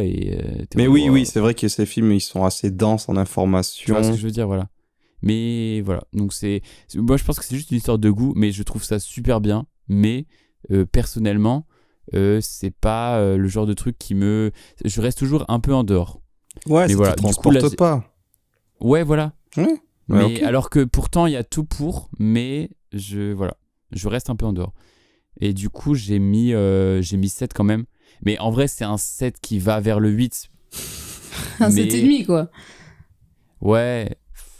Non, Ouais, mais c'est ça. En fait, je pense t'excuses que la pas note, elle peut de évoluer, ton tu avis, hein. Il y a pas Non de mais problème. oui bah c'est non mais tu vois tu vas m'insulter parce que Mais j'ai non, quand je même mis suis la même personne. note mec j'ai mis la même note au film de Jean Rollin tu vois donc... mais moi ça me touche Mais plus, non, mais parce tu vois, qu'il n'y a mais- pas à comparer, tu compares le Mm. film avec lui-même, c'est tout. Pas... mais Bon. du coup voilà moi en termes d'appréciation genre Ouais, voilà c'est ça. je le mettrais à ce niveau là mais purement objectivement c'est génial après voilà c'est peut-être un peu trop dense et un peu trop Ouais. voilà et le prix du pipi le plus rouge quoi Marrant, C'est marrant. marrant. ça m'a dégoûté Prom Ducks hein, c'était horrible. J'avoue. Ok. On peut passer au moment tant attendu de l'émission, le jeu de la fin, la barlographie. Un film comme ça qui se passe dans le désert avec deux mecs qui traversent et c'est des fois interminables. Est-ce qu'on contemple plus qu'on en raconte ou est-ce qu'on raconte plus qu'on le contemple? Je dis, moi, le Alien 2049, bon, c'est très beau esthétiquement parlant, mais je pourrais manger un Twix pendant la séance. C'est une question intéressante, mais je n'ai pas de réponse. Champ contre champ, Matrix, Amélie Poulain, pouf, paf, pouf, tu parles comme dans ton film, toi. Tu ne t'arrêtes pas. Il est dans l'air du temps. Mais on va où, quoi? Alors, pour le jeu de la fin, c'est la variante de la barlographie, mais le principe est toujours le même, il faut deviner un film que l'un de nous va faire deviner aux deux autres. Et cette fois-ci, on utilise des mauvaises critiques hallucinées sur le film en question. Et c'est Zach qui va s'y coller.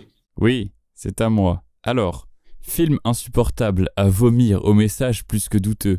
Attends, faut que je les joue un peu. Le pire film que j'ai jamais vu. Et pourtant de bons acteurs. Et, dans la salle, des réactions positives, entre énormes guillemets, c'est rire en réaction à des horreurs. Est-ce moi qui suis anormal? J'ai, peut-être. Je pensais Quoi, direct déjà à un truc. Ce serait cohérent. Je sais, est-ce que Vas-y, elle dit maintenant Vas-y, ou- propose. The Substance. Non. Merde. Ah ok, c'était général, Ok, mais on puisque continue. on l'a vu récemment. Bon, bref. Continue. Après, je lis des trucs, hein, c'est pas plus ou moins général, je lis au fur et à mesure ce que je vois. hein. Ah Ok. d'accord. Ça se trouve, ça spoil. Film tout public qui devrait avoir une limite d'âge de 18 ans. Je n'ai réellement pas compris pourquoi ce film est tout public. Ah ouais. Ça vous donne Ah. peut-être un indice. Ok. Il y a du sexe Mais dedans. Sexe ou c'est du un sang. forceur. Sexe ou... C'est un forceur. Un forceur? Qu'est-ce qu'un forceur? Ah, la personne qui a écrit ça? Ouais, moins de 18, faut pas abuser. Ok, quelqu'un de très puritain qui a été choqué par Ouais, ce qu'il voilà. a vu. C'est du Choquer sexe. le bourgeois. Il y a du sexe. Il y a une scène de sexe. Ouais, du sexe ou de la violence. Plastiquement beau, mais sans aucun intérêt quant à l'histoire. Tout est fait pour que la mise en scène soit tape à l'œil et que le jeu de l'actrice principale lui permette de gagner tous les prix d'interprétation de l'année. C'est la vie d'Adèle? Non. Non, j'en Non. passe à un, mais je sais Attends. pas s'il est tout public, je crois Du pas. coup, hein. il y a une actrice. Vas-y, dis. Ah, mais non, il est carrément pas tout public, Titan. T'as dit quoi? Titan, il est pas du tout public. Non. Oui, voilà, non, ouais. c'est moins de 12. Oui, quand même. Moins de euh. 16. Moins de 16. Ah ouais, 16. Oui. Ah. Ok, continue. Tac. Alors attends. Qu'est-ce Donc, il y a une que je peux te performance. trouver qui est un- On sait même pas si c'est français ou pas, déjà. Donc, Ah ouais. Oui. Ouais. Je suis parti au bout de 20 minutes. Film dérangeant, film d'horreur, très peu pour moi, âme Ok, sensible, film s'abstenir. d'horreur. Mais c'est pas un film d'horreur, c'est pour ça que ça induit en erreur. Ah bon? C'est pas un film d'horreur, mais il Mais dit oui, que c'est un c'est film que- d'horreur. Mais c'est des forceurs, Mais c'est peut-être ambiance Attends. horrifique. Voilà. Alors là, attends. Je vous en dis un, et après il y en a un qui est vraiment plus. Une coquille vide de beaux décors fantasmagoriques, mais pas de dialogue de qualité, pas d'intrigue. Ennuyeux et pire, devient progressivement un porno série B.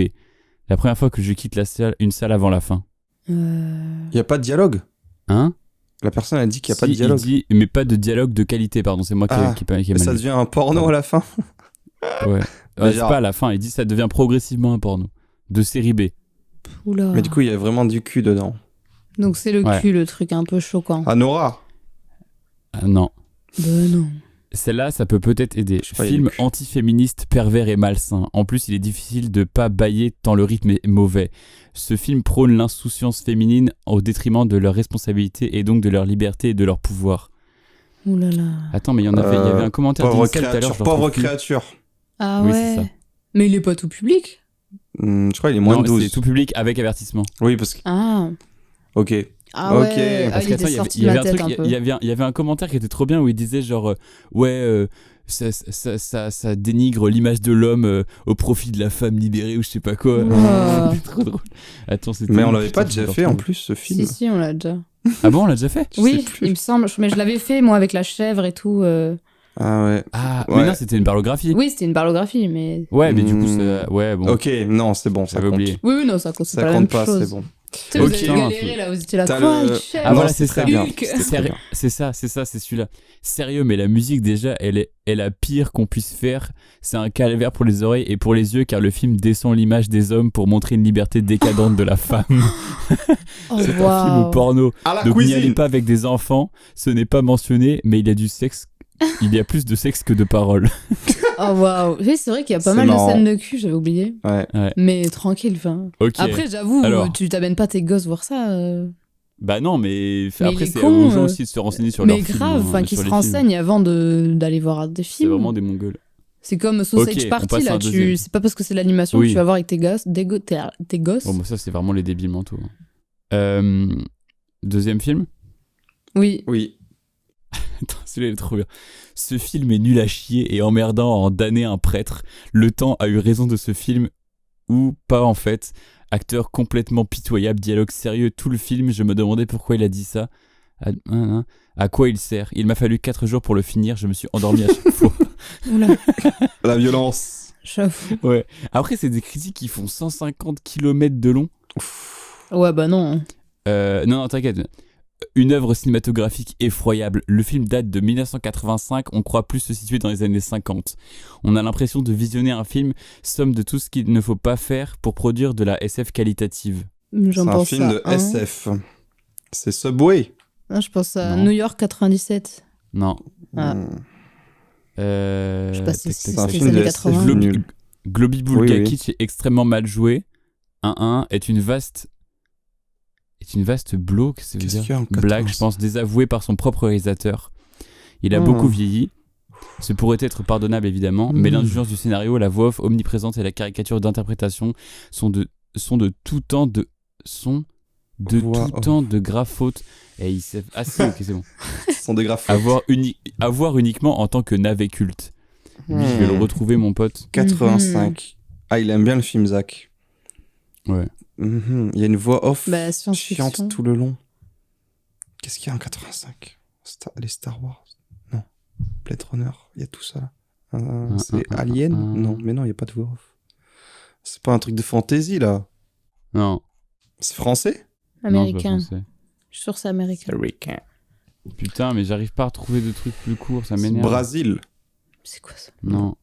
Donc, 1-1-2-1-1-1 ou comment transformer un monument de la SF en fausse d'aisance pour canidé. Canidé. Il y a des chiens dedans. Ça n'a aucun sens.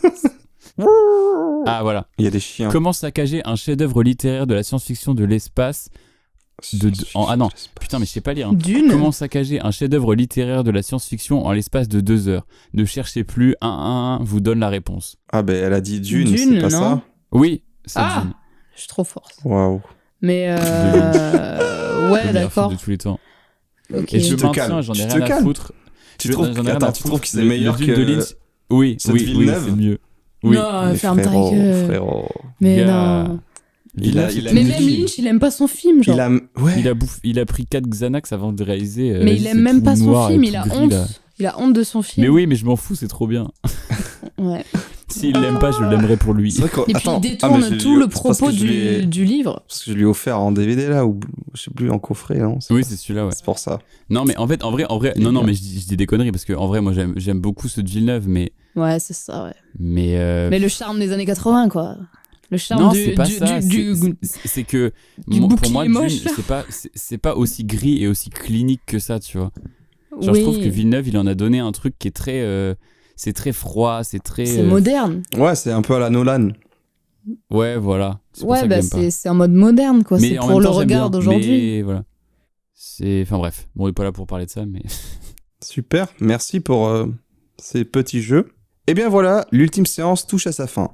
Merci beaucoup de nous avoir écoutés. N'oubliez pas donc que vous pouvez nous retrouver sur toutes les plateformes de streaming, Spotify, Deezer, Apple Podcast et Tutti Quanti, mais également sur YouTube. Zach, Izzy, merci beaucoup d'avoir été là à mes côtés pour cette émission de qualité. Merci. Merci. Le prochain épisode qui sortira sera un hors-série consacré à notre top film 2024. Et on vous dit à la prochaine. Salut! Salut. Salut. Tu peux ranger tes écouteurs, le podcast est terminé. Descends bien à ton arrêt, ferme bien la porte des WC. J'espère que tu as bien noté les films qui t'ont intéressé. J'espère qu'on a plu à l'audience, car c'était l'ultime séance. Merci beaucoup de nous avoir écoutés.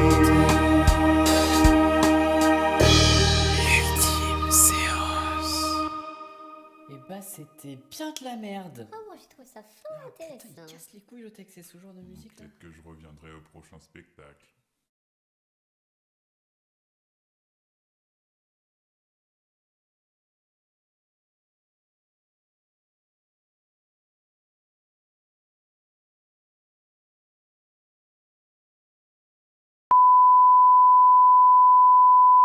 Mais non, ça va durer 2h30. Et ça fera Comme ton monologue sur Babylone, là. Oh. C'est à moi, là. Mais je peux pas commencer par alors, c'est nul. Voilà un peu comment je résumerai. Désolé, des fois je craque. La bande-annonce, blablabla. Ensuite, Zach, j'orienterai environ. Non, ça rien dire. Il fallait pas... Parce que... Bref. Ah, voilà, c'est le moment où le montage, il sait plus quoi faire. Ouais. Il est 17h. Oh là là là là. Oh. Tu peux chier dessus, hein. Hein? Non, rien. Des sondages. Genre t'es Ouais, l'INSEE. des petits sondages, ouais, t'inquiète. Je pense qu'il Ça, en a... c'est en off, hein. Mais genre, Ah, d'accord. tu vois. Peut-être qu'il est en train de mourir et il voit sa vie défiler. Il se dit, putain, si j'avais fait tel choix. Ouais. Voilà. Mais c'est ça en vrai, hein. Il est rentré dans mon top film à vie. Non, attends, ça va là. Et on essaie et... La vie, c'est dur. C'est sans Mégalopolis. Oh putain. T'as juste repris ta review Letterboxd, là. Ouais, de ouf.